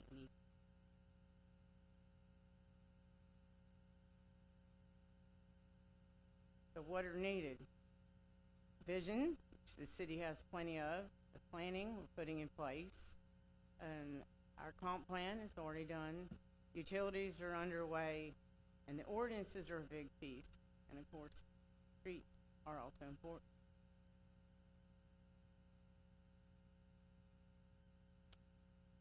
Everybody loves a new development. We've got quite a bit. So, don't they? Look at what new residents can do. But then, they also slow traffic and overcrowd schools and services. So there's pluses and minuses all over development that have to be considered all the way through. Same thing with new businesses. We're excited. They're bringing jobs. They're contributing to our sales tax, our revenues. We get services and products. But, again, traffic, congestion, they strain utility services, the planning isn't correct, and impact the existing businesses that are in place. So how do we get those benefits and minimize the negatives? Planning. And we use tools, codes in particular, that regulate the infrastructure, the traffic, economic viability, compatible uses to make things flow and also help with the growth rate. We don't want to grow too fast. There is such a thing. So, this is what we can do. Help strategic plan to prioritize the needs in the city, the capital improvement planning that's underway. We have to keep our comprehensive plan current. The parks plan, utility master plans, those all help. And then the development parameters for uses and standards such as the zoning code, which is where we are today. So just kind of an overview. Zoning protects values, public health, and safety using development standards, uses, what are allowed, what aren't allowed, and any newly created districts or changed districts, that also is an increase in flexibility for special use permit or specific use permits. We're going to talk about one in a little while, and plan development in our city. So, proposed changes. So these are kind of where we are, how we got here. They pertain to the land uses and the standards and control the types of development. They're defined in the code. These are all the things that are, all specifics in our zoning code. Setbacks, height, specific use permits, all of those things. They do follow the comprehensive plan, and there is an ordinance required to approve any of these changes, which will notice property owners in both public and in their specific ones within 200 feet of a proposed property that's affected. So there are 3 different types of specific changes in the zoning code. One is the development standard. The second one is uses. And the third are the districts and boundaries. All of them require property owner and citizen notice. Specifically, I've broken them out with some of the items that we've talked about that will be coming in groups, because it becomes a little overwhelming to try and do them all at the same time. Some of the things that we have run into in our department are the lack of a requirement for engineered plans for commercial construction that is protective, actually, for new structures and or any additional square footage over 2,000 square feet, and also for all building permits within the historic district that do any structural changes whatsoever. We had an issue with that. That's a lot of these are because of issues that we've run into. Revise the non-residential parking lot paving requirements. Currently, they are for concrete only. This would allow asphalt to be used under certain conditions. Obviously, if it's heavy traffic, a lot of turning motions, big trucks, the asphalt will break up and cause turn into gravel pretty quickly, which is kind of a mess. It gets in the roadway as well. So those are kind of staff decisions based on what sort of non-residential business it is. They might want to just have a dress shop or something. People come with cars. That's asphalt's perfectly fine. Concrete's necessary for industry and trucks, for example, and of course require a concrete approach to protect the right-of-way, the first 20 feet, so that whatever is brought in and out, it doesn't end up in the street and be a safety issue. Require all residential parking of any vehicles to be limited to paved driveways and parking pads. Currently, we do not have that. Many cities do. Some of us are from cities that we take this for granted, but we do not have that. And so from trying to enforce the code and help people keep their property up, it's becoming very difficult to do that without that. Require, limit listing the allow fencing materials, and that sounds kind of counterintuitive. Isn't fencing material? No, because we don't have it specified. What sort of fencing material? People are using anything and everything to make fences, and the impact on trying to keep our code enforcement activity and just empower our neighborhoods to look better and be more safe, are running into some of these as issues. So, for example, not pallets or pieces, tarps, whatever people have laying around.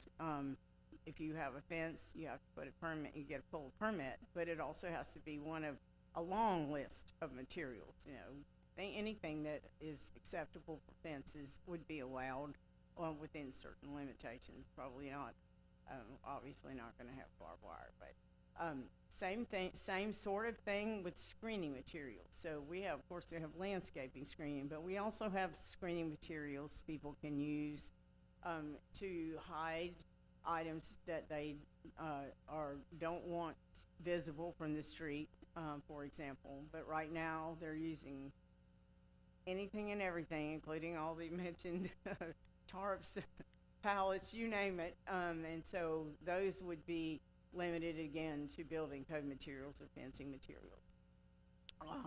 limit automotive repairs, vehicle storage, the numbers that you can have on a property, and require the screening of any excess in the rear portion of the property hidden from view, so that we do not have just the complete, almost looks like junkyards everywhere. Over time, we don't have the codes in place to make that happen. And then more specific noise limitations. For example, we really don't have enforceable noise and in limitations, and there are some uses such as data centers that are extremely loud. If you don't have parameters in for that, also night singing and those sorts of things, you don't have some kind of common sense ordinance that addresses those, and even maybe it has higher limits in industrial areas and lower limits near housing, for example. We don't have that. Most cities have some sort of graded ability for people with complaints to get some relief. The second one is districts. So one of the things that many of you probably know is we are working to create and define a new downtown zoning district that will protect the vibrancy and the actual character of our downtown and enhance it. And we're going to also allow new uses and development standards that are specific to downtown. One of the things that the group that I'm working with, committee members from Main Street, were passionate about, particularly when they found out there was such a thing, is an entry corridor that would enhance the aesthetic look moving into downtown from 16th Street into town, which would have additional requirements for setbacks, landscaping, kind of materials for fencing, all of those things. It's called a corridor standard. You can't actually, without a zoning, you can't limit uses, but you can have a higher standard for certain aesthetics, not overboard, but common sense. And over time, that doesn't mean that everybody that owns property is going to have something they have to pay money for, but if they want to improve their building, then they have to add certain landscape elements or certain fencing, that sort of thing. So over time, it improves the look of the city. And of course, the downtown is one of the ones they were excited about, but also a lot of cities have an I-30 or the interstate overlay, so that when you are going through the city over time with development, there are standards along that overlay that say Mount Pleasant is a great place to be. Again, each project with development, that's when it comes in, and then any other entry corridors that come up. And the final one is uses. So there are new types of uses coming all the time. Data center, for example, we don't have one. We also don't have mini storage. And so trying to fit things that are new into what we have, it's an interpretive process, but we want to add some of these new uses because there are standards that could be applied to them that would make more sense for the nuances.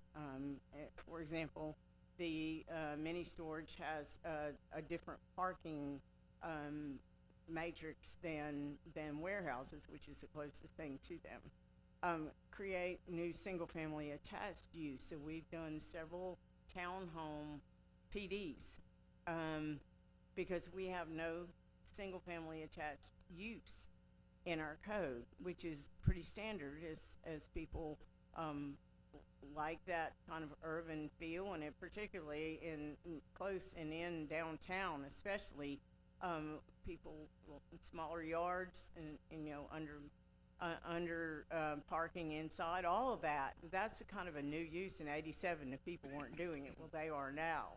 So we want to use it strategically and allow it with particular development standards and where it makes sense. And the land use table that we have right now, just to make that into an easier matrix to read and understand for people, because a lot of the uses are the same, but for example, we don't have a car wash use. We have a car laundry. I mean, there are a lot of little nuances that need to be cleaned up as well. So, any questions? That's it in a nutshell. This is a process, and it takes quite a while. People have to be noticed, and we are working on trying to get the easy ones, the low-hanging fruit, to you. And if there are any that really jump out at you that you want us to, that you've seen, please let us know, either tonight or anytime. Hey, Lynn, quick question. Mm-hmm. Now, I lived all around, and, you know, Dallas and Waco, and I've been all over the place. And for the life of me, I can't think of an area I've ever been at that doesn't allow any residential street parking. Like that, I'm just imagining a Christmas party, for instance, and a bunch of people show up. You get 50 people. Of course, they all can't park on the driveway, and then they all come out, and then their cars are towed or something, or got a ticket. You know what I'm saying? Because it says here, require all residential parking of any vehicle to be limited to paved driveways or parking pads, which means you can't park on the curb. Not on the grass, in the mud, in the dirt, and all over the yard. Yeah. Now, if it's a special event, you're having a party, that's one thing. We're talking about, You can park on the street, though. oh, the street's fine. All right, I'm just didn't talking read about that on the way, so I was sidewalk. like, So, yeah, we allowed parking Oh, in the okay. street. All right. This wasn't because you of just the can't park it in trees. your you can't It park it in was your backyard. In side yard and front yard and grass and That's what I mean, dirt. in the grass, Mostly anywhere in the dirt. grass. Yeah, mud. okay, all right. That's fair. So I was curious about one thing is like with the asphalt and stuff like that. Who makes that final decision on whether it can be asphalt or? It would be the planning director, the building official, based on what kind of use. So if somebody comes in and they want a warehouse truck for going into that concrete, because when you turn truck heavy equipment, Mhm. it tears, That makes especially sense. when it's 100 degrees outside, it messes the asphalt up. But if it's a barber shop, you know, a little strip center, something where people go in and out with cars, those, we'll have asphalt standards. Right now, we don't. I think it was once allowed, perhaps. It is in a lot of cities. There are asphalt standards, just like concrete standards. So if you want an asphalt parking lot, then you build to those standards, and they are pretty, you know, I mean, they're pretty reasonable. They hold up to the kind of traffic that they're for. It would be a development decision, just like every building permit, site plan Okay. that we look at. So there'll be requirements. It's not going to be subjective. It'll be kind of It like either has to meet, yeah, one or the other. okay. And then on the fencing material, I know like we got a lot of neighborhoods, you know, there's standard cyclone fence with, you know, standard fencing stuff. And I heard you say barbed wire. I do know there's some, I don't know if farm's the right word, but larger lot, you know, acreage, I guess, in town where people have, Barbed wire on the front of yeah, it? they have barbed wire. It's still fenced out like a farm. You know, I'm not sure how big, but I know there are a handful of those still in the area. Would that affect people like that have, you know, over 10 acres, for instance? We can, so that's one of the beauties of code. Yeah. So, and I was not aware that barbed wire was allowed in our city, but if it is, it's probably Well, it'd be grandfathered allowed either at this be point, on yeah. top of, an industrial fence or an acreage. And so in the ordinance that regulates fencing that talks about it, we can either specify residential fencing, because that's where most of this comes from. It's not industrial. So you can make the determination that non-residential fencing or commercial fencing can be any commercially available fence, except if you don't want electric fence or something like that. And then the residential fencing would have to come from one of the, masonry, brick, you know, a list of things that are allowed. Otherwise, you end up with what we have now that you wouldn't think of it, but people will use anything, even cardboard for fence. And So what if there is a large lot, like a 10-acre lot with, I know the frontage on mine is like a couple of 100 yards. Half of it is barbed wire from right 30 years ago. But if yeah, they might have allowed it a long time ago. I don't know, John, did we allow barbed wire? Oh, okay. Right. So, it doesn't belong in residential area unless it's 10 acres. Okay. Or whatever number that y'all think is reasonable when we bring 10 acres and you say, no, I think it should be 5, but we'll have a starting point with these. And each one of these has a specific section in the ordinance that it will go to. So we'll bring a number of them that are amending certain sections, and it'll be this section, that section, and they'll drop right in. So we'll review the ordinances before anything Oh, gets... yes, Okay. yes. All This right. is Okay. just, this is in answer and, to, Debbie, basically hoping and wanting to make sure that we're on track on trying to do this. We are. And so this common sense needs are kind of what we're addressing. These are the low-hanging fruit. They're not the only low-hanging fruit. They're just the ones. Of course, we have to be,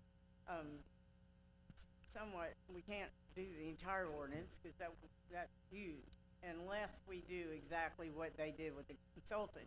There is a new ordinance that the city paid $55,000 of the $60,000 contract, but it really doesn't solve the problems that we're trying to solve, and it opens up some things that we might not want that are more, because I think their model was from the Metroplex on a lot of that. So we've set that aside and we're trying to do it piecemeal to get our most bang for our buck. But certainly, I'm very flexible. So if you have an issue, let me know what it is and we'll try and fit it in.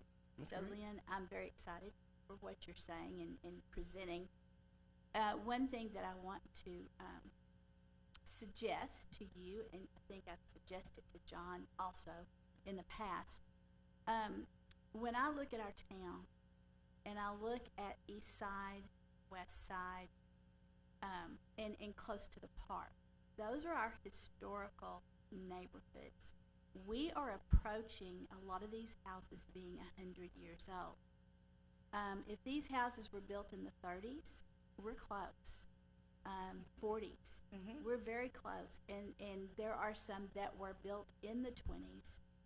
And I don't really know, and that's what I'm hoping y'all can find out.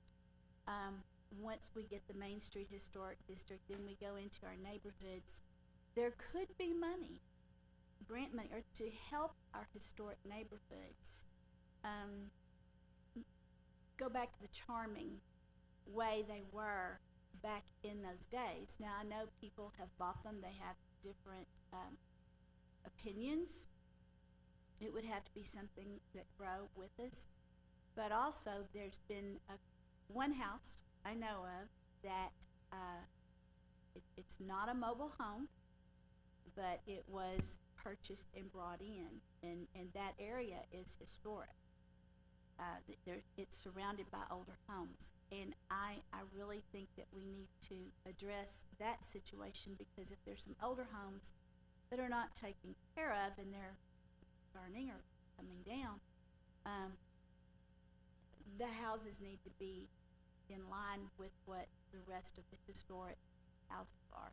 So, just to get more specific about what we're doing downtown, there is going to be an enlarged zoning district. So the zoning downtown district will won't have anything to do with historic preservation, because the ordinance already has historic preservation in it. Now, if we wanted to change that, that's separate from the downtown zoning code, which is expanded to uses and the sort of protections that you get in any zoning code, whether it's, the commercial zone, single family one, all those setbacks, all those things can be added and applied to downtown, because currently we don't have that. And we also don't have the flexibility to have live work, for example. We don't allow living units in commercial districts here. We don't do that. And so because it's not a good idea, but downtown it works. We have some single family districts that are only single family, and if somebody wanted to renovate a cute house and do a coffee or tea shop, this happens in every city all across the ones you just were mentioning, Jonathan, they can't, because they're zoned single family, and it's a big enough area, so they're not even adjacent to other commercial uses where we could rezone the property. So we would make it have some parameters for allowing mixed use in those areas to protect the home. They're usually residents, because the homeowners are mostly in the area that we're gonna include, are mostly, absentee landlords. But we have the ability to do that in areas and make certain parts of the zoning code apply with slightly different standards. You know, if it's a mostly residential area, it could have a different, overlay applied to it that would allow some things but not others. For example, you wouldn't necessarily want to have, a hopping restaurant right in the middle of all houses that people are still living in. The chances of that happening are not real great, but as you get development, a lot of our tear downs, for example, that you've been approving, are in some of those same areas that we're gonna look at. So we've got our eye on that. The other piece about money with having a downtown zoning district, when and if we have some reinvestment zones done where some of this great development's coming in, what happens is the increment between raw land value and what the taxes bring in when they are developed, the difference in that, the increment, a part of it can be earmarked for infrastructure and other types of programs in the reinvestment zone, or applied to other areas that are designated like a zoning downtown district. So that would allow some money to do some things. Generally, the city can't specifically help a particular landowner do a particular thing, but it can put in place grant opportunities for signage, grant opportunities for landscaping, and street amenities that help everybody. So there are lots and lots of tools we can use, and that's why the downtown district's so important. Also, to keep the kind of uses out that we don't outlaw. So you wouldn't want to see homeless shelters, you wouldn't want to see plasma centers, you wouldn't want, I mean, there are lots of uses that don't really go well with a downtown. You want a vibrant, you know, where people come to play and eat and stay and then walk around and shop. You don't, a lot of things you don't want in your downtowns. That's why it's so important to get the zoning in. All right. Any other questions? Lynn, I will say this, that the single most important thing any of us are doing while we're serving the city is if we don't take care of our residential areas, it won't matter what you've got downtown. It will not matter what you've got coming in on the interstate. Our city, our residential area, is the most important thing that we have. People have to come knowing that they're gonna live in a clean, safe neighborhood, that somebody's gonna be watching and taking out for them. And that's my calling, that you know where I'm standing, and I appreciate what y'all do, and I just wanna make sure that we move forward, that we get some of these things done, and that we recover a lot of stuff that's been slipping by, and that we get this moving as quick as possible. And I appreciate you very much. All right, do we get a motion? Oh, I thought we did. Oh, no motion? No action. All right, okay.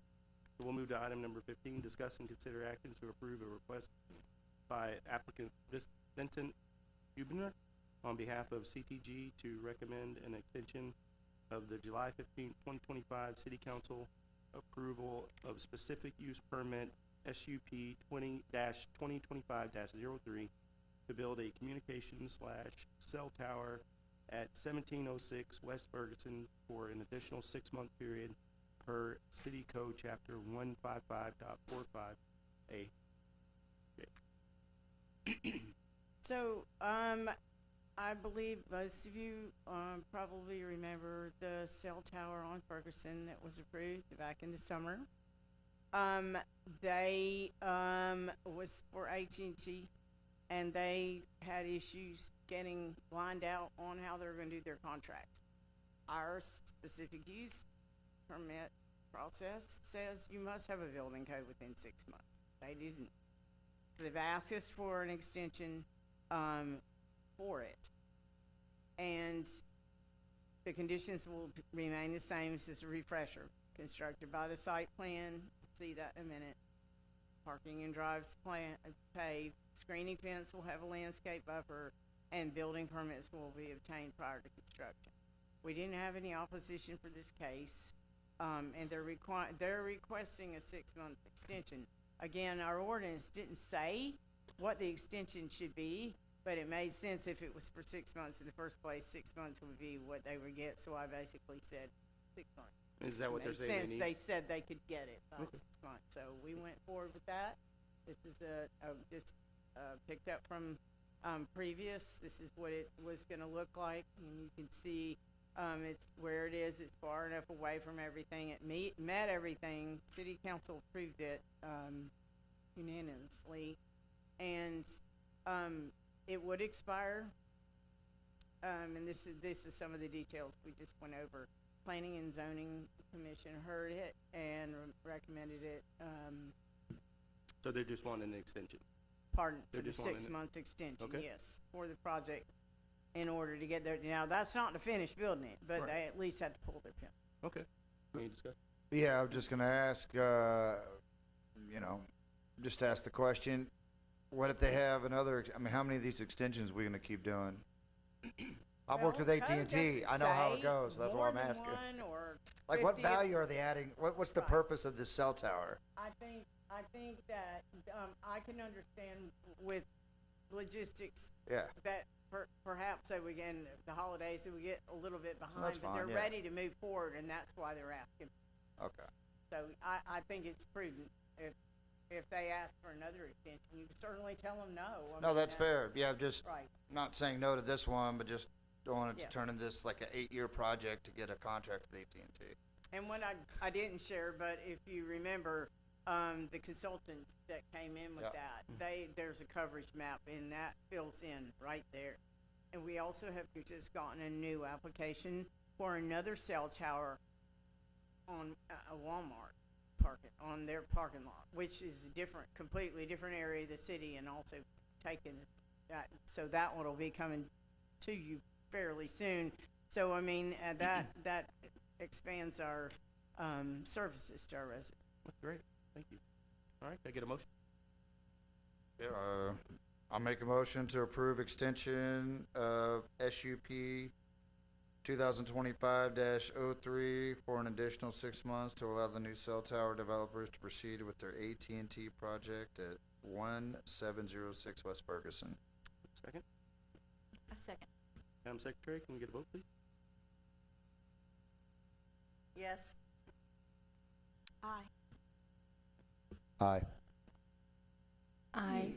All right, item passed unanimously. Let's go ahead and move on to 16. Discuss- Mayor, Yes.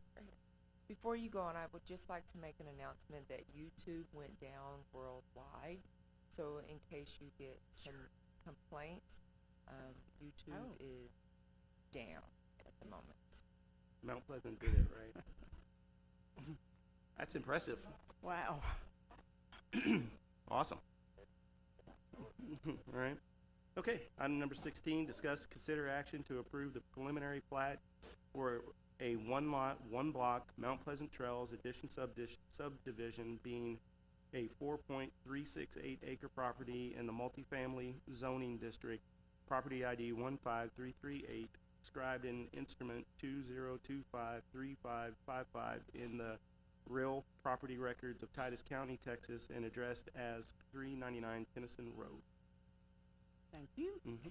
So, last year, right about this time, this particular group came and asked for, support from council for, tax credit, resolution that they need to apply, and they were awarded the project. So, this is the first step, which is a preliminary plat of the property in one lot, one block, so that they can build on it. It was part of the Southgate subdivision, but it wasn't really recorded. It was kind of in limbo. It had been zoned, several years prior for multifamily. Of course, we require a plat in order to get a building permit here, so that's why this is coming first. The site plan is coming right after this. But the plat needs to go forward first, and then it is, we've been reviewed, it's in conformance to our subdivision ordinance. And then, of course, it has to have a final plat be approved before any building permit inspections occur or certificate of occupancy is issued. So, the preliminary plat comes first, site plan comes second. They get a building permit, start to build, and they turn around and apply for a final plat, and it comes back through. All right. Any Pretty discussion? normal. All right. Oh, There it is. So Tennyson Road, subdivision is to the rear. The property does touch Allen Drive on the back, but it will not have any access into the project. You'll see that on the site plan. Of course, they show the plat on the right-hand side, and it's kind of ghosted in with sort of an overview of the site plan. Normally, a plat doesn't, but it shows that, so you get an idea. There's a one building on it, and it's right in the center of the property. So, Planning and Zoning Commission voted unanimously 5-0 to recommend approval for our staff recommendation on February 10th. all right. Any questions? No? All right. Can I get a motion? I make a motion that we approve the preliminary plat for one lot of the Mount Pleasant Trails Addition subdivision, which is also known as 399 Tennyson Road. Can I get a second? I second. Madam Secretary, can you get a vote, please? Aye. Aye. Aye. Yes. Excuse me. Item passed unanimously. We'll move on to item number 17. Discuss and consider action to approve and request by applicant Mount Pleasant Trails LP for site plan approval of Mount Pleasant Trails Apartment, a senior tax credit project consisting of 52 units on 4.36 acre property addressed as 399 Tennyson Road. So, as promised, this is the second piece, and the site plan approval is required for any multifamily construction in the city. It is also required anytime more than one use for buildings are put on a property. So, any kind of multiple strip center, that sort of thing. Our code requires that it come back through the process to be approved. And so it was approved by the state for funding, and then they're coming back through for you again. So on the left is site plan, and it has a lot of detail. There's really no way to make it readable for you to see what bushes and what plants, and we have landscaping plans. We have parking calculations. We have detention pond. All of those things have been vetted through the Development Review Committee to meet our city standards as far as all the setbacks are met, the fire lanes in, all of those things. As you can see, Allen Drive has no access to the property. So that was one of the things that P&Z asked about, because apparently previous years, probably previous to most of you being on council even, there was something that one of the P&Z members remembered that got a lot of people upset, because they did not want anything in front of that, people cutting in and out through into their streets in the subdivision. So I want to make it clear, it does not.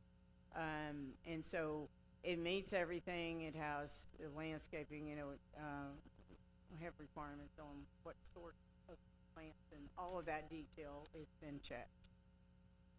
Is there gonna be a fire gate on the other side? Like another sorry? entrance, or you just have one entrance going in there? There's one entrance, but there are 52 units, and so 52 units in one entrance is not it. And the standard is, in cities that have a standard, we don't. But in cities that don't, that have a standard, it's usually 75 or 85. So it would meet normal standards, even for an apartment complex. But in particular, if it's seniors, they're not all going to work at 8 o'clock in the Oh, morning. no, I was just thinking an emergency situation. So they're not going, they do not have a second entrance. Bigger complexes are required to have them for safety reasons, because if there's a fire, you can't get in and out. So yes, it's just one. The utilities are adjacent, and we went through all of it, including the fire review, and we have discussed that even the detention pond is adequate. All of those things have already been looked at.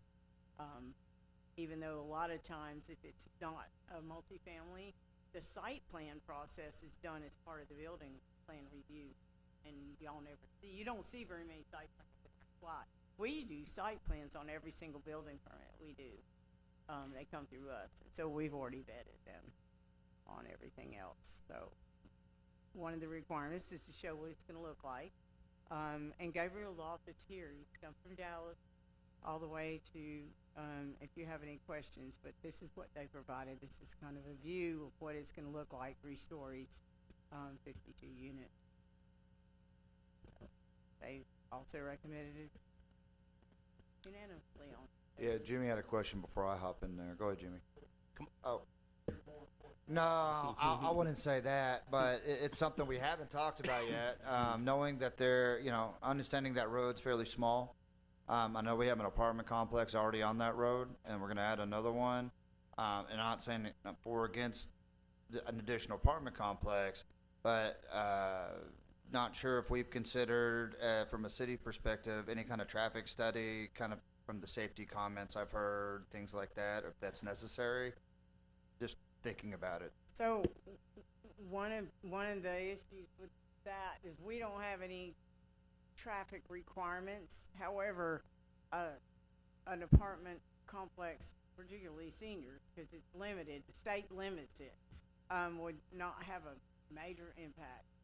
And it's 52 units, so it's not that many. We don't have any TIA requirements. We don't have any requirements for, if it was egregious, TxDOT does for turning lanes and safety for motoring public, and if there are issues with intersections. But and some cities do require TIAs, but the thing is, you can't pick and choose, because it becomes an unfair, if you let this 52 make them do it, then the next person that might be somebody that's developed here forever is gonna have to do it, instead of just deciding which streets or where. We don't have anything in our code about traffic analysis being required for these sorts of projects. I know, but I watched your presentation earlier, and you had a real big X on the traffic. So, I mean, I don't know if we want to consider that, since It is. right, we're adding apartments everywhere. It is an issue. I understand exactly what you're saying, and when we get to a point where we get to that point, in this case, tax credit apartments have a specific start and stop date because it's a state-funded project. They have to have it basically completed in a year, and it was awarded in August. So they really don't have the luxury of, they look at what our codes are ahead of time. And so having a traffic impact analysis on that street had not come up. And of course, we just, I know that there's an apartment, I think the apartment complex that currently exists in the middle has another piece of property that they may develop later. We have, of course, the townhomes that hasn't even broken ground yet, is closer to the intersection. So we did not make a recommendation based on this particular street having 52 being, now if it was like John Anderson's 190, that'd be a little different. Of course, we wouldn't have one way in either. So. Yeah, and I wasn't trying to tie it to this. Just wanted to ask, since you had it on that presentation, and I'm saying, okay, great, I'm we got glad another. you're paying attention. Come on, every once in a while. All right, Jimmy's turn.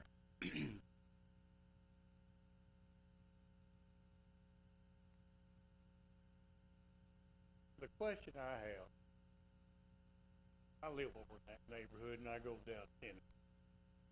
And where the exit and entrance gonna be, it's the lowest part of that part of the road.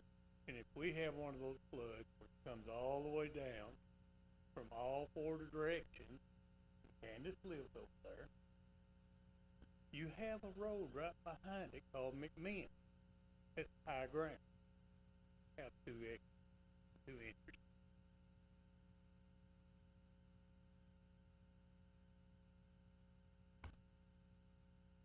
Noted.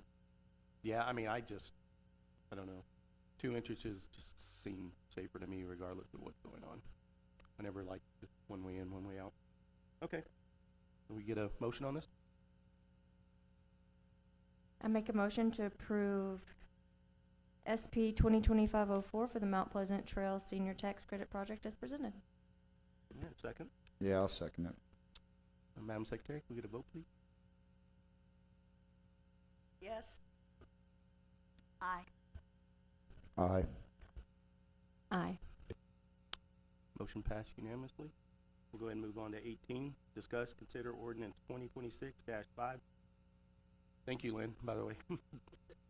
2026-5 for Fire Recovery USA, establishing and implementing a program to charge mitigation rate for the deployment of emergency and non-emergency services by the fire department for services provided rendered in the city of Mount Pleasant. What's up, Chief? So we're gonna kinda tag team this. I'll turn part of it over to Lee and let her explain part of this. But in March of 2016, we entered into an agreement with Fire Recovery USA for them to, go after insurance companies, like we're gonna wreck, hazmat call, vehicle fire and what have you, that people's insurance has some of them have a clause in there that we could recoup some of our money. And so what Fire Recovery USA does, that's what they do. And so we entered into it, in 2016, and they get 20% of whatever they collect. And it's just for the insurance. If insurance don't pay, we don't go after the people. We write that off. So, the money, goes into a special account set up where we can use it to buy equipment, training, fire prevention materials, that kind of stuff. Since we went into effect, which again is about 10 years, we collected a total of about $54,000, and about half of that came from the county, half of it came from the city call. So, what Fire Recovery USA has asked recently is, instead of an agreement, they want it in the form of an ordinance. And so, the ordinance, as Lee will explain here in a minute, will only allow us to file an insurance for wrecks in the city. The calls we make in the county, we would not be able to do that. So I'm gonna let Lee explain why that is. So, Lee?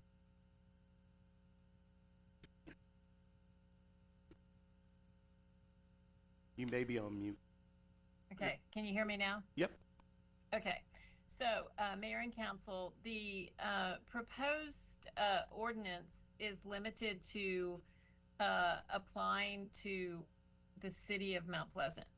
As a governing body, you can only pass ordinances that impact the city of Mount Pleasant. You cannot pass ordinances that exceed the jurisdictional limits of the city. And so, even though you have a contract with the county that you provide services for them, you cannot pass an ordinance that allows for you to recover for, you know, that impacts basically county territory.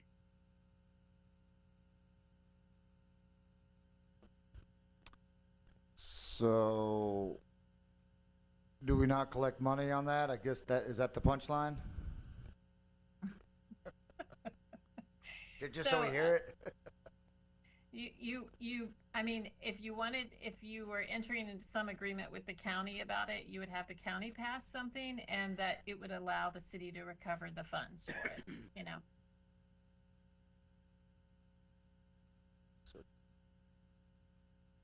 Rob, Mr. Vine, are we gonna include that as an item to talk to the judge? That is something that we can discuss with them, but we have not broached that with it. Yeah. But Fair we enough. will. All right, any other discussion, questions? All right, can we get a motion on, Yep. I'll make a motion to approve ordinance 2026-5, establishing and implementing a program to charge mitigation rates for the development of emergency and non-emergency services by the fire department for services provided / rendered in the city of Mount Pleasant. I second. Madam Secretary, can we get a vote, please?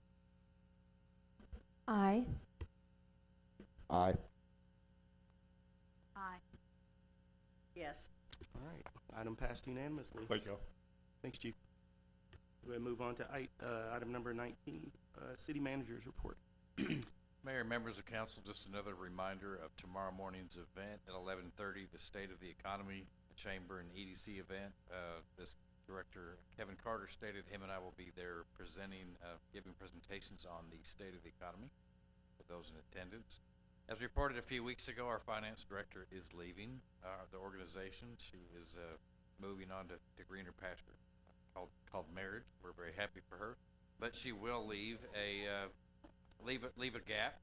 So we're working with Strategic Government Resources to locate an interim and then also a permanent person to fill that position. Where staff is also continuing to search for a Main Street manager. We have had multiple interviews over the last few weeks. We do have it narrowed down to 2 individuals that we will be calling back for a second round of interviews, or second interview.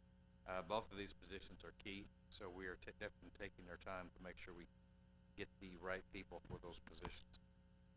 At the next council meeting, a list of projects, programs will be brought to you to determine which council member or members would like to be a liaison for those particular projects or programs. So if there are any programs or projects you would like added to those lists, or to that list specifically, please get with me this next week. But I will bring that list so you could let staff know who. So you're invited to meetings when we have those meetings. With the rise in availability of popularity of using artificial intelligence, the staff would like to get ahead of that. We do not have, there is no ordinance, not ordinance, but a policy in place. We would like to put a policy in place to establish clear, appropriate guidelines to make sure we maintain transparency and accountability, and also that we want to protect vital information from being mishandled. So that will be brought to you at next council meeting. And lastly, at that next council meeting, I will be bringing what I will call the Council Initiative and Transparency Protocol. So this will establish a formal and predictable pathway for city council members to introduce new projects, new programs, or new processes. So if a citizen comes to you and says, I would like to start this program, you can fill out this form throughout this process, bring it to the entire council. That way, the entire council gets to vet that project or that program or that process before staff and resources are committed moving forward. I think it should go a long way to lend more credibility, add more transparency and accountability. Yeah, and I appreciate that too. We had talked about it. A lot of people think that we're not communicating with each other, and we do. We're just trying to make it more official and more transparent, so people do see we're working on the items that they're asking about. So thanks, Rob, for that. And a report. All right. All right, council comments limited to announcements of upcoming events, recent council member activities, or requests to add agenda items for the upcoming meeting. 2 minutes per council member. All right, on comments, we're gonna go ahead and move into the executive session pursuant to the Open Meetings Act, Chapter 551, Texas Government Code. The City Council will recess into executive session to discuss the following: consultation with attorney, Texas Government Code 551.071, and personal matters, Texas Government Code 551.074.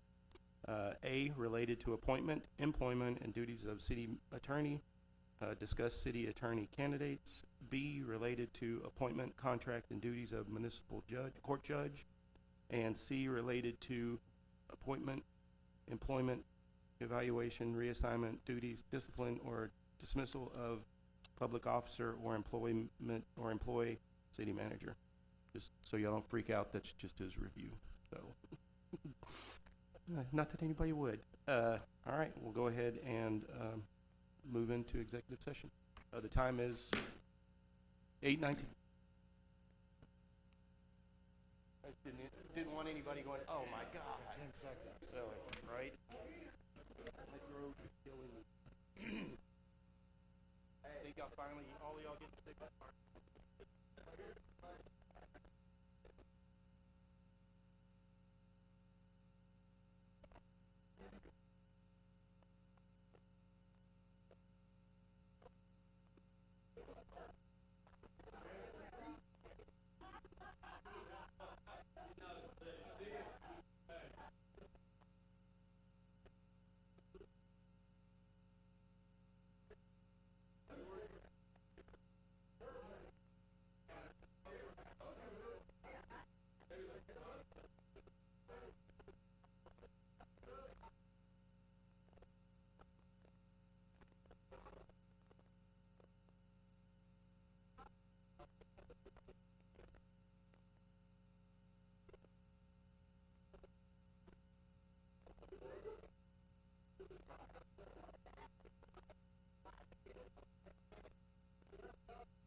Yes, sir.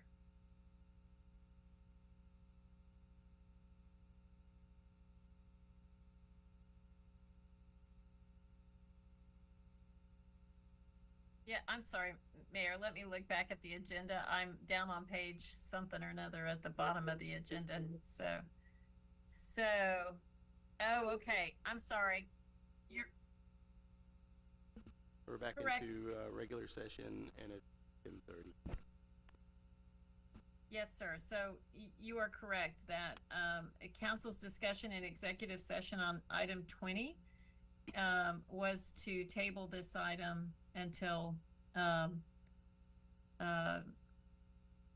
whenever you all want to take it up again, if you want to do it in 30 days. So we need a motion to table, correct? Yes, motion to table. Good motion. I make a motion to table item 20 to discuss and consider an agreement of municipal court judge services for 30 days. Second. I'm going to recuse myself. I second. All right. Can we get a vote, please? Yes. Aye. Aye.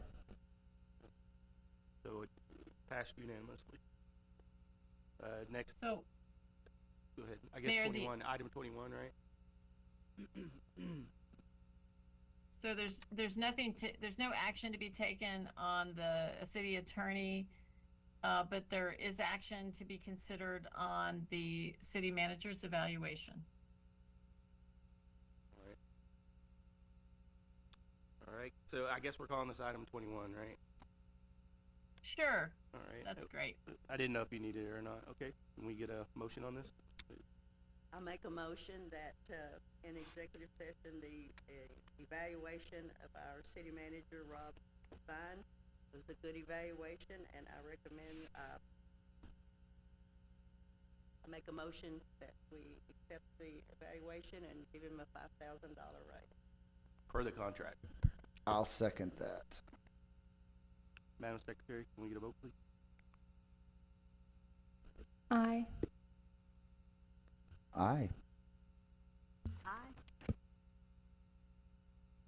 Yes. And passed unanimously. Oh.